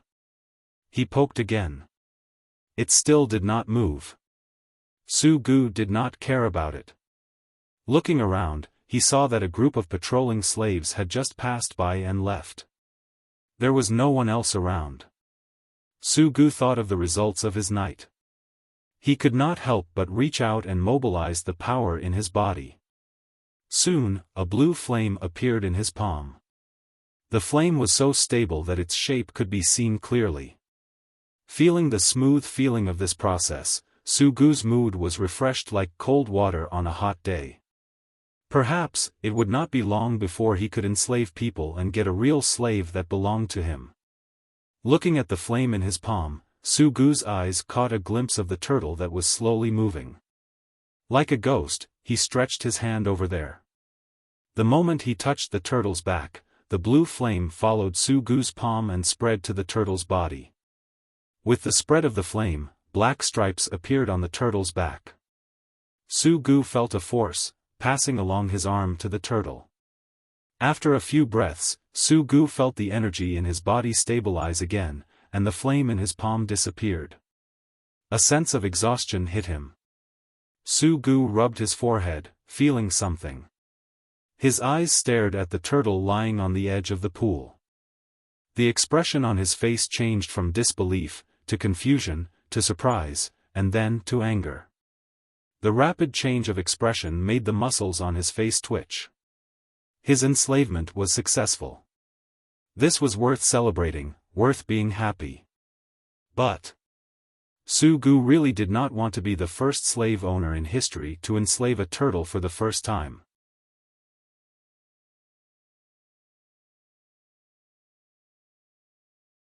Chapter 302. After confirming that he had enslaved a turtle, Su Gu's mood could be described as quite complicated. A team of patrolling slaves passed by, and Su Gu quickly threw the newly enslaved turtle back into the water. He really didn't want people to know that he had enslaved such an animal for the first time. If it was known by the other two brothers, they would take this matter out and make it known to everyone. He himself would also become a joke despised by the other slave owners. However, in general, it was better to be able to successfully enslave than not being able to enslave. After leaving the pool, Su Gu quickly returned to his residence. He did not bother to rest and continued to train his enslavement ability. When he was training alone, he would not use people to experiment. One reason was that he knew that his strength was not enough to enslave a person. The other was that he was afraid of being known after repeated failures. After practicing alone for a while, Su Gu felt that it was boring. He had people send over a live scorpion, and then secretly enslaved it again. This time, he failed. The scorpion also died. Although the scorpion did not seem to have any wounds or other abnormal conditions, it was the same as people. If a slave owner failed to enslave a slave, the enslaved slave would most likely die. After the failure, although Su Gu was disappointed, he quickly cheered up. After all, he had succeeded. After a day of rest, Su Gu once again came to the pool where his father raised the turtle. There were 5 turtles lying on the edge of the pool. They all looked the same. If it was before, Su Gu would not be able to recognize these. However, at this moment, he had a feeling that these 5 turtles were not the one he had successfully enslaved yesterday. After waiting for a while, Su Gu saw a black turtle crawling out of the water. This turtle was bigger than the others, and its color was darker. When this turtle crawled out, the 5 turtles that had been lying on the edge of the pool retreated, making a place, as if they were very afraid. It was this one. Su Gu leaned forward and carefully observed the turtle that he had successfully enslaved yesterday.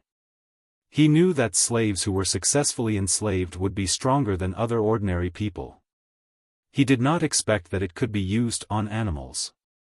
In just one day, it was already so obvious. He really was not a waste. Su Gu put aside the embarrassment of enslaving a turtle yesterday and was now quite complacent. This turtle was not only big, but also full of spirit. Moreover, because it was successfully enslaved by Su Gu, this turtle did not open its mouth to bite when Su Gu picked it up. It was very obedient. After the excitement just now, Su Gu calmed down. He would not let others know about his changes, and he could not let his 2 elder brothers know that he had successfully enslaved others. He had to wait until he had enough power in his hands to make it public. He was too far behind his 2 elder brothers, and now he had to keep a low profile. Thinking of the turtle's changes, Su Gu could not let it stay here all the time. Otherwise, in another 2 or 3 days, it would grow bigger. If it was too obvious, it would be found abnormal. After thinking about it, Su Gu ran to his father's side to beg, saying that he wanted to bring a turtle back to eat. The Luoye king only reprimanded him a little before agreeing. Su Gu used the animal skin bag to bring the turtle back to the place where he lived. There was no place to raise it. Finally, Su Gu directly put it in the pot, and then took the pot to the tribal area to find Xiaofan and the others. "I'll invite you to eat." Su Gu put the pot on the stone table and said. Smelling the smell of the broth, Lei and Tuo could not help but fill 2 bowls. Seeing that Su Gu had something to discuss with Xiaofan, they took the bowls out. Xiaofan smelled the smell from the pot and asked, "What is this cooking?" There was no one else, so Su Gu did not hide it. He proudly said, "My slave." Xiaofan. People? Looking at the pot of soup, Xiaofan suddenly lost his appetite. After thinking for a while, he used a spoon to scoop some of the soup and observed the bones and meat he scooped out. After recognizing them, he was relieved. "This is a turtle?" Xiaofan looked at Su Gu. "Yes." Su Gu talked about his experience of enslaving a turtle. Being able to successfully enslave it was also thanks to Xiaofan's blessing. Because of the cooperation between the 2 people, Su Gu also hoped to reveal some information to Xiaofan. He wanted to tell Xiaofan that he still had potential for development and was not a useless waste, so that the Yanjiao people could be assured to cooperate with him. At the same time, he also asked Xiaofan not to spread this matter out, even if it was Lei and Tuo. Xiaofan was just a little surprised, but he didn't think it was shocking. After all, their tribe used the secret engraving technique to engrave beasts, so the slave owner's matter wasn't a big deal. "I believe that it won't be long before I can have my own slaves." After a pause, Su Gu added, "Human slaves. About the slave owners in other cities, I'm sorting it out. After sorting it out, I'll take it out for you in 2 days." Su Gu said. "You can." Xiaofan waited for Su Gu's next words. 10 days later, I will go out of the city. I hope you can accompany me." Su Gu said.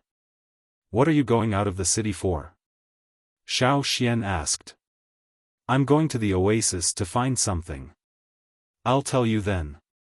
Don't tell others about this." Su Gu urged. He nodded in agreement. After thinking about it, Xiaofan said to Su Gu, "Third turtle, you go out for a while. Call me third young master." Su Gu was quite dissatisfied with the word turtle.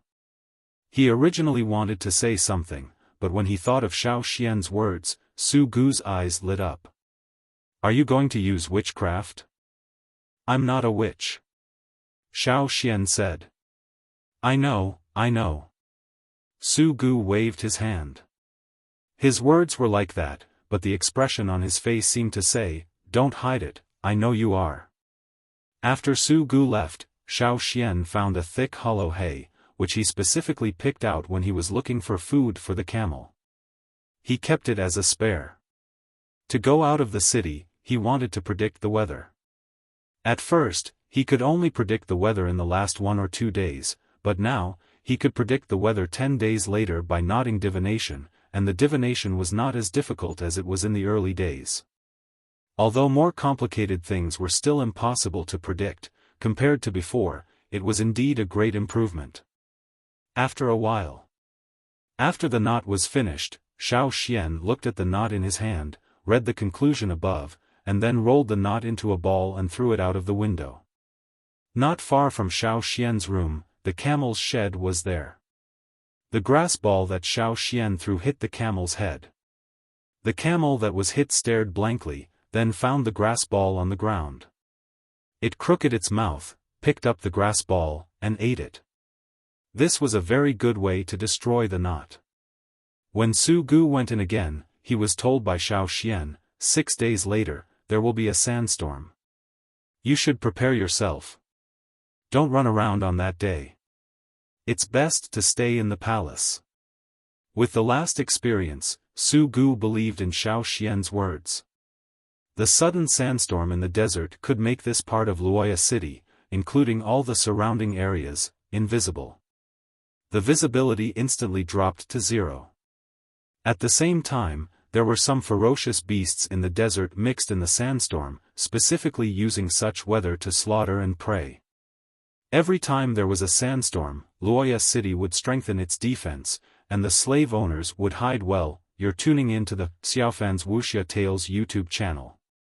Don't forget to subscribe and join us on this journey to catch the most captivating stories.